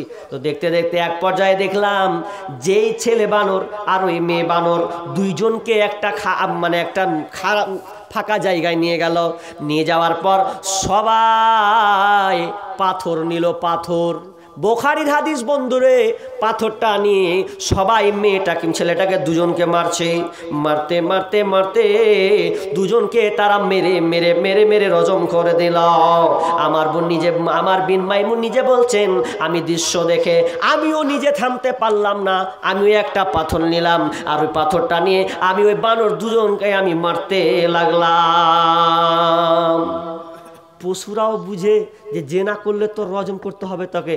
আর আমরা ভারতের মানুষ, বাংলাদেশের মানুষ, আইন তো নেই, তবে আইনটা কত কড়া। যদি করা জানতাম আমরা তাহলে কোন একটা ছেলে মেয়ে তার সঙ্গে খারাপ রিলেশন সম্পর্ক করতে পারতো না। অথচ অহরহ 12টা গেলে দেখবেন ও ঘুমাই না, ওপর দিকে তাহাজ্জুদ নিয়ে বসে থাকে, দোয়া করেও। দোয়া মানে কি? মোবাইলের দোয়া এইরকম করে নিয়ে থাকবে, টিপুস টুপুস টুপুস টুপুস করে খালি পাঠাবে, হাত তুলে দোয়া আর ওই মোবাইলের দোয়া একই। নিনার হয় না, সকাল ওই ভোর 4টা হবে তখন ও বেঈমান ঘুমাবে, ফজরে কোনো ধারে না। তা এইরকম হালাত তো ভাবেন তো কত কড়া। মুসলিম শরীফের হাদিস আছে, কোনো ছেলে মেয়ে যদি ধরা পড়ে কোনো জায়গায় যদি ধরা পড়ে, যদি তারা দুজনে জেনা ব্যভিচার করে, ছেলে হলে যদি বিয়ের আগে হয় তো বিয়ের আগে হলে ওদেরকে কি করো, 100 বেত্রাঘাত লাগাও, 100 বেত্রাঘাত তাকে মারো। বিয়ের পর যদি হয় তাহলে ওকে রজম করো, ওর বাঁচার কোনো পথ নাই। পৃথিবীতে অনেক পাপ আছে, বাঁচার পথ আছে, কিন্তু এটা এত জঘন্য পাপ, এত জঘন্য পাপ। আরে সাহাবীদের মধ্যে অনেক সাহাবী, মেয়ে মহিলা সাহাবী, তারপর ছেলে সাহাবী, তারা পর্যন্ত এই জেনাতে কোনো পাপে স্লিপ খেয়েছে, তারা বলেছেন রজম করে দেন। আল্লাহ রাসূল তো তাদেরকে বলতেন যে আল্লাহর কাছে যা ক্ষমা চেয়ে নাও, এটা প্রচার হয়ে গেল, আল্লাহ ক্ষমা করে দেবে। কিন্তু না, দেখলো যেহেতু প্রচার হয়ে গেছে, জঘন্য পাপ, তাহলে তো বাঁচার পথ নাই, তোমাকে রজম করে দিতে হবে, মরতেই হবে। আজকে আমরা কত দেখছি দেওর ভাবির সঙ্গে সম্পর্ক, বলার কথা নয়। মেয়েদের ব্যাপারে একটা হাদিস শেষে বলবো, শেষে বলে আমি আলোচনা শেষ করে দিব। তবে এই কথাটা ভালো করে শুনেন, কি যদি বিয়ের পর কোনো ছেলে কোনো মেয়ের সঙ্গে যদি বিয়ে হওয়ার পরেও যদি সম্পর্ক রাখে, তার সঙ্গে খারাপ রিলেশন জড়িয়ে যায়, তাহলে তাকে রজম করে মারতে হবে। কেন এই বিধানটা দিলেন? বিধানটাতে লাভ আছে। যদি আরব দেশে এখনো আইনটা চালু আছে, এজন্য আপনি জেনা পাবেন না, খুব পাবেন না। ধরা পড়লে আর বাঁচার পথ নাই। কি করবে? উদাহরণস্বরূপ, যদি আপনি একটা ছেলে ধরা পড়লো, ধরার পর যদি আপনি মারেন, যদি ওকে বলেন চল ওকে মাঠে একদম ফাঁকা ময়দানে নিয়ে যান, নিয়ে যেয়ে ওকে বলেন যে ওকে পুত কোমর পর্যন্ত, এবার সবাই ওকে যদি রজম করে দেয়, কোনো ছেলে বলবে না বিয়ে করার পর আমি কারোর সঙ্গে সম্পর্ক করি, ও জীবনও করবে না। একটা গেল। কিংবা যে ছেলে এখনো বিয়ে করেনি, প্রেমিক প্রেমিকার সঙ্গে স্কুলে সম্পর্ক লাগিয়েছে, ওই যদি ধরা পড়ে যায় আর ওকে যদি বলা হয় ওকে 100 জুতা পিট ওকে মার। আচ্ছা, লোকের সামনে যদি 50 বাড়ি হয়ে যায়, 5টা ছেলে যদি আসে তাও বলবে হবে ছোড়াকে 50 বাড়ি মারলে আরও ফের 50 বাড়ি মারবে, কিসের লেগাবে? সাইকেল টাইকেল চুরি করে হলো নাকি? বুঝা না হবে, এই ছড়া ধরা পড়েছে, অমুকের বেটিকে ধরতে যায়, ওই জন্য ওকে পিটছে কুত্তা পিটার মতন। তখন ওরাই 5 জনা তখন বলবে ঠিকই বে শালা, যদি তোর সম্পর্ক আছে, তুই যদি ধরা পড়িস তোকে কুত্তা পিটা করে মারবে, তো ঠিকই, তাহলে তো মেয়ের খেতে যাবো না, মান সম্মানের ব্যাপার আছে। জায়গা আজ থেকে বান্ধবীকে কহে দেবো, চালাক, তোর সাথে আর কোনো সম্পর্ক নেই। বা কোনো 5টা মেয়ে যদি আসে তো ওরাই বান্ধবী জিজ্ঞাসা করবে, হ্যাঁ এই সখিনে ওই মেয়েটা কিসের লেগা মারছে রে? বলছে খেপি জানিস না, তো উমুকের বেটার সাথে ধরা পড়েছে, ওই লেগা মারছে। বলছে ঠিকই নাকি? তখন ও তখন মনে মনে করবে তাহলে আমার সঙ্গে তো ওই ভালুকা ছেলেটার সঙ্গে সম্পর্ক আছে, তার থেকে আর যাবো না, হাগ্গা ছাকছের দিকে, না তো হামও ধরা পড়লে হামাকেও মারবে এরম করে। তো এই জিনিসটা যখন থাকবে তো কেউ তো এটাকে করলে গ্রহণ করবে না, কেউ নিবে না। কিন্তু বিচার গেলা উল্টা হচ্ছে। কি উল্টা হচ্ছে? যে পয়সাওয়ালা আছে ও হাওয়া, পয়সাওয়ালা হাওয়া হয় না, যে গরিব ওকে ঘুরিয়ে ফাইন করে, পয়সাওয়ালা যার শক্তি বেশি ওকে ফাইন করে না। দেখবেন শয়তান মূল্য একটা স্বভাব, মাফ করবেন আমাকে, এটাই হচ্ছে। যারা বিচার করতে যায়, বিচার করছে কি উল্টা, আরে না পারো তো ছেড়ে দাও, যা হবে আল্লাহ দেখে নেবে। বিচার করছে কেমন? তো বলছে এই তোমার বেটি যে ছেলের সঙ্গে ধরা করলে, করতে করতে করতে করতে করতে ছেলে যদি কমজোরি হয় তো ছেলেটাকে আগে জুতপাত করে ধরবে, মেয়েটা যদি ভালো বংশের হয় তো ওকে জুতপাত করে কহবে সালাকে 80,000 ফাইন কর। 80,000 ফাইন করবে, কি করবে? তখন মারলো কত, 60,000 না 70,000 টাকা দিবে, 10,000 টাকা হয়তো থাকলো। ওই 10,000 টাকা যদি বলে যে 10,000 টাকা মেয়ের বাপকে দিতে হবে, মেয়ের বাপকে দিয়ে দে 70,000 কেন দিতে হবে? কারণ মেয়েটার ইজ্জত নষ্ট করে দিয়েছে। আমাকে খুব খারাপ, যখন এই কথা বলে আমাকে খারাপ লাগে। মেয়ের ইজ্জত নষ্ট হলো, ছেলের ইজ্জত নষ্ট হয়নি? আচ্ছা কথার কথা, যে ছেলেটা ধরা পড়লো ওই ছেলেটাকে যদি দেখতে আসে কেউ, হাজি কাকে দেখতে গেছিলা? না তো এই শফিকুলের বেটাকে দেখতে এসছি। ছি ছি ছি ছি ছি, ওই ছোড়া ধরা পড়েছে কয়বার জানো? 3বার ধরা পড়া হয়ে গেল, আর ওয়ার্কের সঙ্গে বিয়ে দেবা? আচ্ছা বলেন তো ওই ছেলের বিয়ে হবে? আর জীবনও করবে না। খালি বেটি ছেলেটার ইজ্জত নষ্ট হলো, আর বেটা ছেলেটার কি হলো, ইজ্জত মানে লম্বা হয়ে গেল নাকি? দুজনই তো একবার মারতে হবে, দুজ নাকি ফাইন মারো, দুজ নাকি দাও একদম জুতপাত করে। কিন্তু না, যার যেটা অঙ্কে মোটা, সর্দার মরলে জিভা মোটা, ওখানে যেছে 70,000 10,000 পকেটে ভরলে 70,000 আর 10,000 দিবা না, বলছে মাথা খারাপ, তোকে বিচার করতে এসে আমি ফিরি করবো নাকি? 10,000 ঢুকে নিল। ওই সর্দার মরলে বিচারের মাঠে কি যে হবে আল্লাহ জানে। 10,000 খেয়ে তুমি কত বড় লোক হবা? না, যদি না পারো ইনসাফ করতে ছেড়ে দাও, তোমাকে বিচার করতে হবে না, প্রশাসন আসবে দেখে বুঝে নেবে, কিচ্ছু করার নাই। আজকে কিন্তু এগুলাই হচ্ছে। আমরা পেরেছি কোনটা, আমরা ইসলামকে প্রাধান্য দিয়েছি, আরে খালি সপ্তাহে জুমার খুতবাটা পড়তে যাই, ব্যাস এতই আমরা খালাস হয়ে গেলাম। জি না, খবরদার না, অন্তত আপনাকে 5 ওয়াক্ত নামাজ পড়তে হবে। আমরা অনেকে 5 ওয়াক্ত নামাজ এখনো পড়িনি। আজ থেকে তওবা ইস্তেগফার করুন রে ভাই। নামাজ না পড়লে আপনি মুসলিম থাকতে পারবেন না। নামাজটা হচ্ছে একটা মুসলিমের পরিচয়। আপনি নামাজ পড়ুন, বাকি গুনাহ হচ্ছে আপনি আল্লাহর কাছে সারেন্ডার হয়ে যাবে। বোন আপনাদের একটা কথা বলি, শেষ একটা হাদিস বলছি আপনাদের। হাদিসটা কি? হাদিসটা হচ্ছে এরকম, আসমা বিনতে উমাইস, উঠিয়েন না ভাই, আমি শেষ ঘড়ি দেখছি আর করছি আপনাদের জন্য, উঠে পালাবেন তো কেমন খারাপ লাগবে। আসমা বিনতে উমাইস ফাতেমার নানি, তিনি বলছেন, ঘটনা বলছেন ফাতেমাকে, ফাতেমা গে ভালো করে শোন, তোর আব্বার হিজরতের গল্প আমি তোদেরকে শোনাবো। হিজরতের গল্পটা কই শোন, কত মজার আর কত আপনার কিনা কষ্টের। তোর আব্বা হিজরত করতে গিয়ে মক্কা মদিনা যেতে গিয়ে কতটা যে কষ্ট করেছে, কতটা যে আপনার লাঞ্ছিত অপমান হতে হয়েছে। এই জন্য মক্কা থেকে নিজের দেশ ছেড়ে তাকে মদিনায় যেতে হয়েছে রে ফাতেমা। তোর আব্বার কত কষ্ট হয়েছে, মানুষ তাকে কত লাঞ্ছনা করেছে, কত তাকে আপনার কিনা খারাপ গালি দিয়েছে। শুধু তাই নয়, নামাজে রাস্তাতে যেতে গিয়ে মাথায় আপনার কিনা গামছা দিয়ে আঁচড় দিয়ে তাকে ফেলে দেওয়া হয়েছে। এতটা তার উপরে অত্যাচার চালা হয়েছে। দয়ার নবী মুস্তাফা জন্মভূমি ছাড়িয়া আলীকে শুইয়ে দিলেন নিজের বিছানায়। দয়ার নবী মুস্তাফা জন্মভূমি ছাড়িয়া আলীকে শুইয়ে দিলেন নিজের বিছানায়। কাফেরেরা সব দলে দলে নবীজিকে মারবো বলে, কাফেরেরা সব দলে দলে নবীজিকে মারবো বলে। সারা রাত্রি চারিদিকে ছিল পাহারায়, আলীকে শুইয়ে দিলেন নিজের বিছানায়। আসমা বিনতে উমাইস তার আপনার নাতিকে ফাতেমাকে গল্প শোনাচ্ছেন, তার আব্বার গল্প। শুনতে শুনতে শুনতে এক পর্যায়ে ফাতেমার মন খারাপ হয়ে গেল, কারণ আব্বার কথা আলোচনা হয়েছে। আব্বা পৃথিবীতে নাই, বিশ্বনবী পৃথিবী ছেড়ে চলে গেছেন।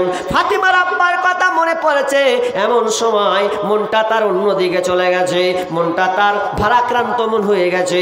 আসমা বিনতে উমাইস বলছে, ওরে আমার নানি, ও আমার বুবো, কেন তোর মনটা অন্যদিকে চলে গেল?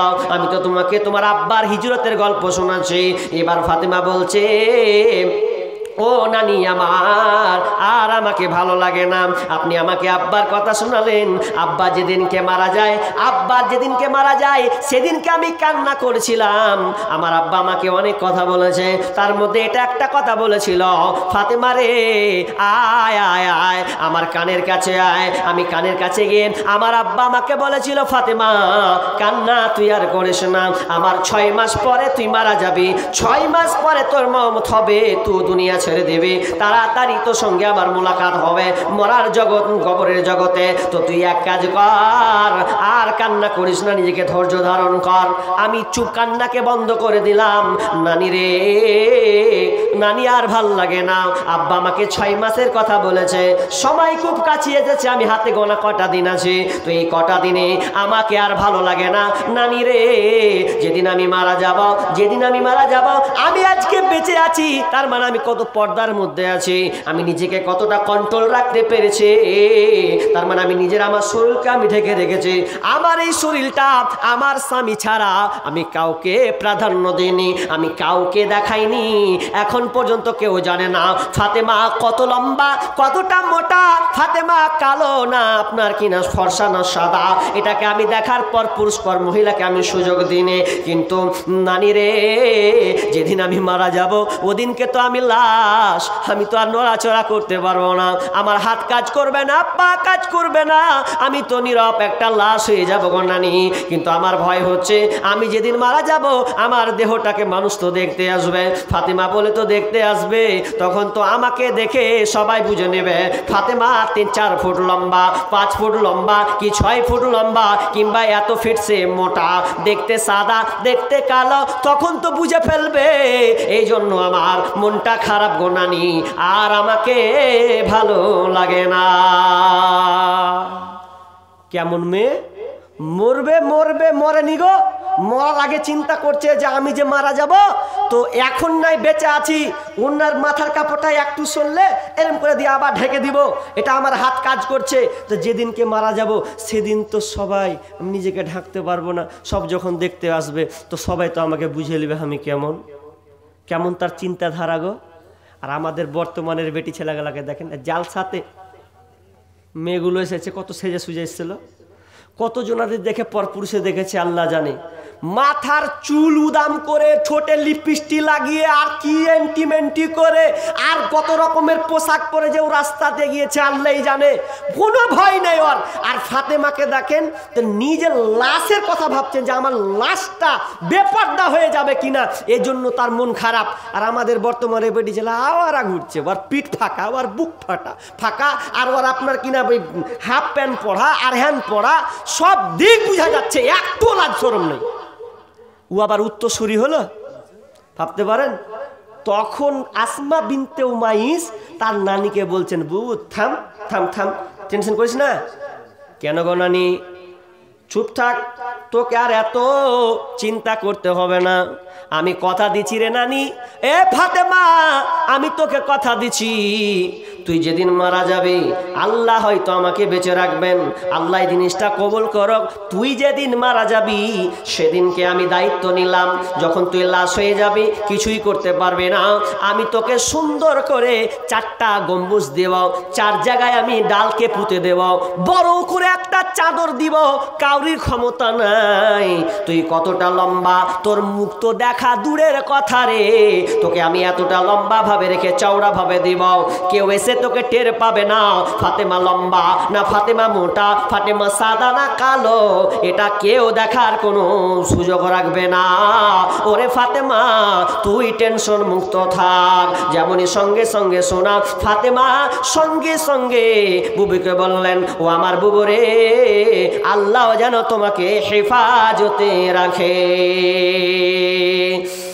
কিয়ামতের আলামাত এসে গেছে, তাই তো ঘরের নারী রাস্তায় নেমেছে, কিয়ামতের আলামাত এসে গেছে, তাই তো ঘরের নারী রাস্তায় নেমেছে।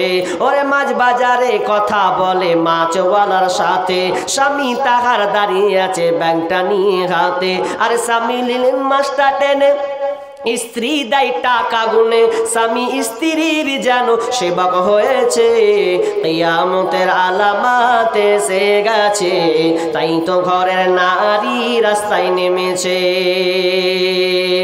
ওরে বরখা পরা বরখা চারা হাট বাজারে ঘরে তারা, ওরে বরখা পরা বরখা চারা হাট বাজারে ঘরে তারা, কেউ বা আবার বরখা পরা, কেউ আবার বরখা পরে টাইট ফিট করে রেখেছে, কিয়ামতের আলামত এসে গেছে, তাই তো ঘরের নারী রাস্তায় নেমেছে, কিয়ামতের আলামত এসে গেছে, তাই তো ঘরের নারী রাস্তায় নেমেছে।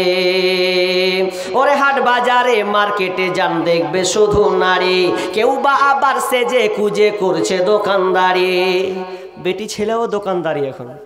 ওরে হাট বাজারে মার্কেটে যান দেখবে শুধু নারী, কেউ বা আবার সেজে কুজে করছে দোকানদারি, আরে সব কিছুতেই আছে নারী, কেউ বা চালায় হোন্ডা গাড়ি, সব কিছুতেই আছে নারী, কেউ বা চালায় হোন্ডা গাড়ি, কেউ বা আবার অফিস আদালতে চাকরি করতেছে, কিয়ামতের আলামত এসে গেছে, তাই তো ঘরের নারী রাস্তায় নেমেছে। ওরে নারী রূপে নারী বসাই কলঙ্কেরই দাগ, কারণ তারা চলতে চায় সমান করে ভাগ, ওরে নারী রূপে নারী বসাই কলঙ্কেরই দাগ, কারণ তারা চলতে চায় সমান করে ভাগ। আরে ইসলামের কথা শুনবো না, বদ্ধ ঘরে থাকবো না, স্বামীর কথা শুনবো না, বদ্ধ ঘরে থাকবো না, তাই তো বুবু রাস্তায় চলতে গিয়ে ধর্ষিতা হয়েছে, কিয়ামতের আলামত এসে গেছে, তাই তো ঘরের নারী রাস্তায় নেমেছে, কিয়ামতের আলামত এসে গেছে, তাই তো ঘরের নারী রাস্তায় নেমেছে। মেয়েদেরকে শাসন করুন, এখন যা অবস্থা মেয়েদেরকে শাসন করুন। যদি আপনি মনে করেন যে আমি বাপ, জিন্দা বাপ, যদি মনে করেন মরা বাপ তো কিছু বলবো না, আর জিদেকে যদি বীর পুরুষ মনে করেন যে আমি একটা বাপ আছি, আমার মেয়ে বেপর্দায় ঘুরে বেড়াবো, আমার স্ত্রী বেপর্দায় ঘুরে বেড়াবে, তাহলে জানবেন আপনি হিজড়া। এটা জিনিসটা মনে রাখবেন, যদি হিজড়া হন তাহলে আপনাকে আমার বলার কিছু নাই, আর যদি বলেন না আমি হিজড়া নয়, আমি পুরুষ, আমার ছেলে আছে, মেয়ে আছে, আমার স্ত্রী আছে, তাহলে আপনাকে বলছি আজ থেকে প্রতিজ্ঞাবদ্ধ হন, খবরদার স্ত্রীকে বেপর্দায় বের হতে দিবেন না, খবরদার মেয়েকে বেপর্দায় বের হতে দিবেন না। কত আপনি বুজুর্গ দেখলেন, আপনার বাড়ি যখন আপনি সাজাচ্ছেন তখন বাড়িতে পর্দা, দরজায় পর্দা লাগাচ্ছেন, জানালায় পর্দা, আলমারিতে পর্দা, টিভিতে পর্দা, টেবিলে পর্দা, সবই পর্দা, আর বেটির হালাত করেছেন ওই পর্দাবিহীন। তখন বেটিকে সাজাচ্ছে বাম্পার করে, যা বেটি স্কুল যা, বাড়ি পর্দা করছেন আর আসল জিনিসটাকে ঢাকছেন না। তা আপনার মতন নির্বোধ আর ছোট লোক কেউ আছে যে বাড়ি এত সুন্দর করে কোটি টাকা লাখ টাকা বানাচ্ছেন, আর বেটিটাকে ঢাকুন, কারণ বিষ্ণু বলছেন মেয়ে হচ্ছে ঢেকে রাখার বস্তু, মেয়েকে ঢেকে রাখতে হয়, ওকে ঢাকতে হবে, এটা আপনার দায়িত্ব, ঢাকতে হবে। সেখানে আমি শেষ 12টা যখন বেঁচে গেছে, কথা হচ্ছে এই যে আমরা আলোচনা শুনলাম, আলোচনার শেষে একটি কথা এটাই বলি যে এটা হচ্ছে মসজিদের জালসা, আর আমি একজন মুসাফির মানুষ। আপনারা অনেকে হয়তো আমাকে সোশ্যাল মিডিয়াতে চিনেন, অনেকে আবার চিনেননি, সরাসরি দেখলেন। তবে কথাটা হচ্ছে আপনি আগের বক্তাকে, আগের শেখকে আপনারা অনেক কিছু দিয়েছেন, ও তো হাল চাষ করে যা হাল নিয়েছে, আর একটা চাষ বাকি আছে, বুঝলেন? একবার চাষ হয় তো মোটা মোটা ঢেল হয়ে থাকে, আর এক গালা গাড়ি উঠেছিল বলে ওটাকে একদম মিশিয়ে মিহি করে দেবে, হ্যাঁ, তো ওই গাড়ি গালা পিছন দিকে ঘুরে, তো ওটা হামাকি মনে করলেন, যদি ওরকম খুচরা মুচড়া থাকেন তাহলে ওটা হামিলেও মোটা মোটা যা দিয়েছেন দিয়ে দিয়েছেন নাকি। এবার যা খুচরা আছে মাহরুম হইেন না, আর আমাকেও অপমানও করিয়ে না, যেহেতু আমিও যখন মাদ্রাসার জন্য চাইতে শুরু করলাম, মা বোন আপনারা অনেকেই আছেন, তো আপনাদের কাছে আমি কিছু আবদার করব, 500, 1000 এগুলা খুব কমের দিকে, কিংবা আপনি পারলে গেলে আপনার দান গম যা আছে ওগুলো লিখাতে পারেন, কিংবা আপনি মেয়েদেরকে বলবো আপনার যদি নাকের কানের থাকে ওগুলো দিয়ে দেন। সব থেকে আশ্চর্য আজকে আপনাদের জালসাতে হলাম একটা ঘটলো, সেটা কি যে একটা চেয়ে চাহা মানে চেয়ে বেড়াই এরকম দুটা মহিলা নাকি আপনাদের এই জালসাতে দিল, তো খুব আনন্দ পেলাম। আমি কোন এক জায়গায় আলোচনা করছিলাম, তো মালদা ডিস্ট্রিক্টের মধ্যে আলোচনা করতে করতে করতে একজন ন্যাংরা পেছন দিক থেকে অক্ষম মানুষ, চলতে পারে না, দূর থেকে দৌড়ে এসে থালাতে যা ছিল, টাকা হয়েছে সবকে বলছেন মৌলানা লেন। আমি আশ্চর্য হয়ে গেলাম, যেই লোকটা পরনে ভালো কাপড় নাই, ঠান্ডা শীতের সময়, এত ঠান্ডা কনকনে শীতে, এরপরে থালাতে যা ছিল সব কিছু আমাকে দিয়ে বলছেন আপনি আমার জন্য একটু দোয়া করে দেন। আমি এতে শরিক হয়ে গেলাম। আমি আশ্চর্য হয়ে গেলাম, আহারে মানুষ এই ধরনের এখনও আছে, অথচ আপনাকে আল্লাহ তাআলা অনেক ধন সম্পদ দিয়েছেন, এত দেওয়ার পরেও আপনার কাছে আমি 500,000 টাকা চাই, বের হয় না, আপনি 3বার উঠছেন, আবার এটাই খারাপ লাগে। উঠবেন কেন ভাই? আমি কি বলেছি যে ডাকাতি করবো, যা নেবো সব ছিনিয়ে বের করে নেবো? বসেন না রে ভাই, আর 5-10 মিনিট আমি পালাবো তো আমার গলাখানটা আরাম থাকবে, আর চাই তার কি নেবেন? মাশাআল্লাহ। আর একজন ভাই শেষে দিলেন 100 টাকা। আমি আবদার করব না, যা আছে 100, 200, 500। আচ্ছা 500 টাকা দেনেওয়ালা 5 জন বলেন না, হবে না? 5টা লোক 500 টাকা করে হবে না? মাশাআল্লাহ, মনে হয় হবে। আল্লাহ 1000 টাকা দিয়ে দিয়েছেন একজন ভাই। আল্লাহুম্মা সাল্লি আলাই, আল্লাহুম্মা বারিক আলাই, হায়াকাল্লাহ বারাকাল্লাহ। আল্লাহ তুমি ভাইয়ের দানকে বারাকা দান করো, আল্লাহ ব্যবসা বাণিজ্যে উন্নতি দাও, তাদেরকে সহি সালামতে রাখিও রব্বুল আলামিন। কবরস্থ থাকলে আল্লাহ তুমি আত্মীয় স্বজনকে আল্লাহ তুমি আযাব মাফ করে দিও। একজন 100, তাহলে একটা পেলাম, 4টা লোক আর 500 টাকা করে দিবেন না? বয়স্ক মানুষ যারা আছেন একটু ভাবেন, শেষ ভালো যার সব ভালো তার, শেষ ভালো যার। আর আপনারা উঠিয়েন না গো, দুয়াটা বলে যায়, এতক্ষণ কষ্ট করে শুনলেন, শেষ দুয়াটা করে যাবেন না, শেষ দুয়াটা। মাশাআল্লাহ। আর একজন দিলেন 500 টাকা, আল্লাহুম্মা সাল্লি আলাই, আল্লাহুম্মা বারিক আলাই। আর একটা আল্লাহর রাস্তে আমরা হইলাম মাটির মানুষ, মাটি হবে বিছানা, অন্ধ ঘরে নাই রে বাতি, খালি হাতে যাইও না, অন্ধ ঘরে নাই রে বাতি, খালি হাতে যাইও না। আমরা হইলাম মাটির মানুষ, মাটি হবে বিছানা, অন্ধ ঘরে নাই রে বাতি, খালি হাতে যাইও না, অন্ধ ঘরে নাই রে বাতি, খালি হাতে যাইও না। মালাকুল মউত হাজির হবে, প্রাণটা তোমার কেড়ে নেবে, মালাকুল মউত হাজির হবে, প্রাণটা তোমার কেড়ে নেবে। 1 সেকেন্ডের সময় নাই তোর, 1 সেকেন্ডের সময় নাই তোর, ছাড়বি সাধের দুনিয়া, অন্ধ ঘরে নাই রে বাতি, খালি হাতে যাইও না, অন্ধ ঘরে নাই রে বাতি, খালি হাতে যাইও না। ভাই যারা যাচ্ছেন তারা 10 টাকা তো দিয়ে যাবেন না? আরে 5-10 টাকা তো দিয়ে যান আল্লাহর রাস্তে। দেখেন আর দুয়াটা করে দিব, আমি আর আছে 5 মিনিট আছে, 5-7 মিনিট উঠেন না, 5-7 মিনিট কষ্ট করে দেন, যদি পেশাব লাগাটা চেপে দেন এখন 5 মিনিটের জন্য, দিয়ে দোয়া করে আমরা সবাই চলে যাব। 5-10 টাকা 20 টাকা যে আছেন আল্লাহর রাস্তে দেন। আর একজন ভাই একটা ডাক্তারের গাজাল শুনতে চেয়েছিল, তো ভাইটা কই, ও কয় টাকা দিলে তুমি ভাই আমার কাছে ডাক্তারের গাজাল শুনবে? ডাক্তার মানুষ ডাক্তারের গাজাল শুনবে? আমি আর ভয় করছি যে ডাক্তাররা বলবে, ডাক্তাররা তো আরো গেল দিবে আমাকে।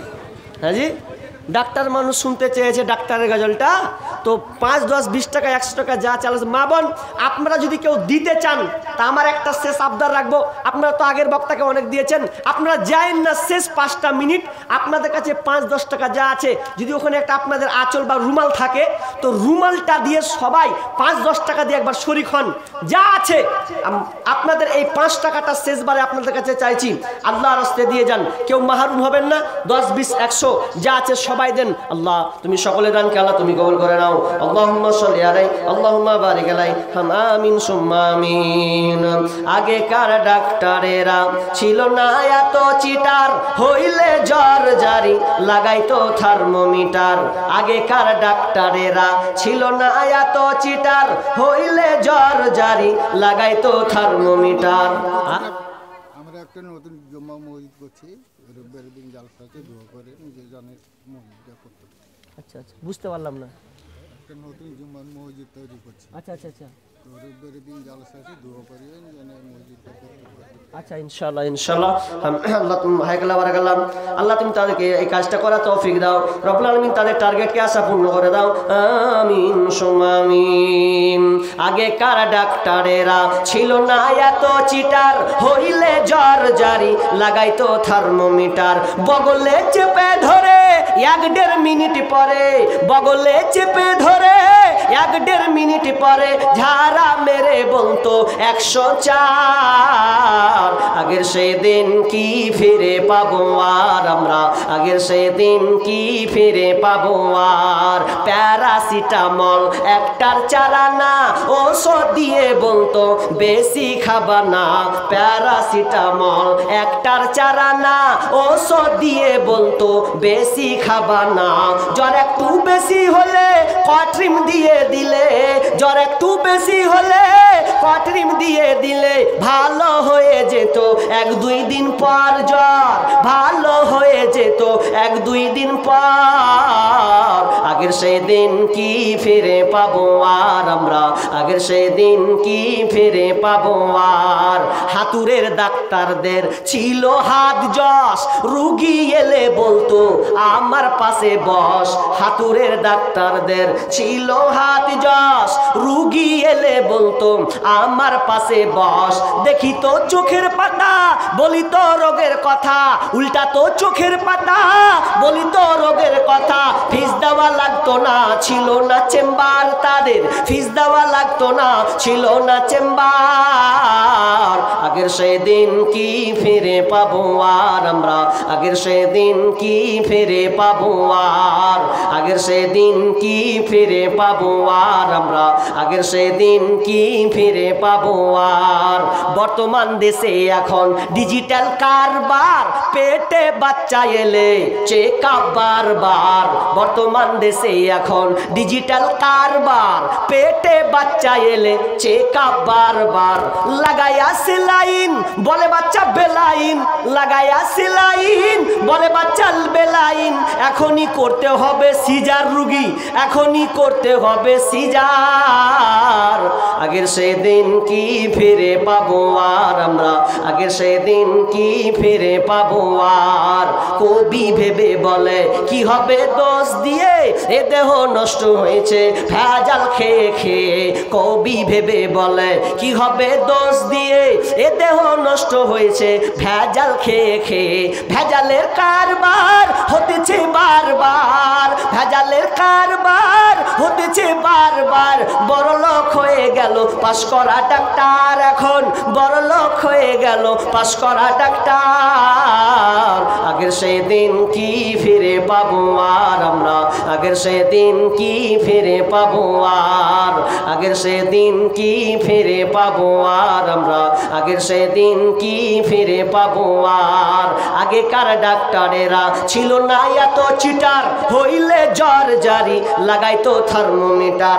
বগলে চেপে ধরে 1-1.5 মিনিট পরে, বগলে চেপে ধরে 1-1.5 মিনিট পরে ঝাড়া মেরে বলতো 104।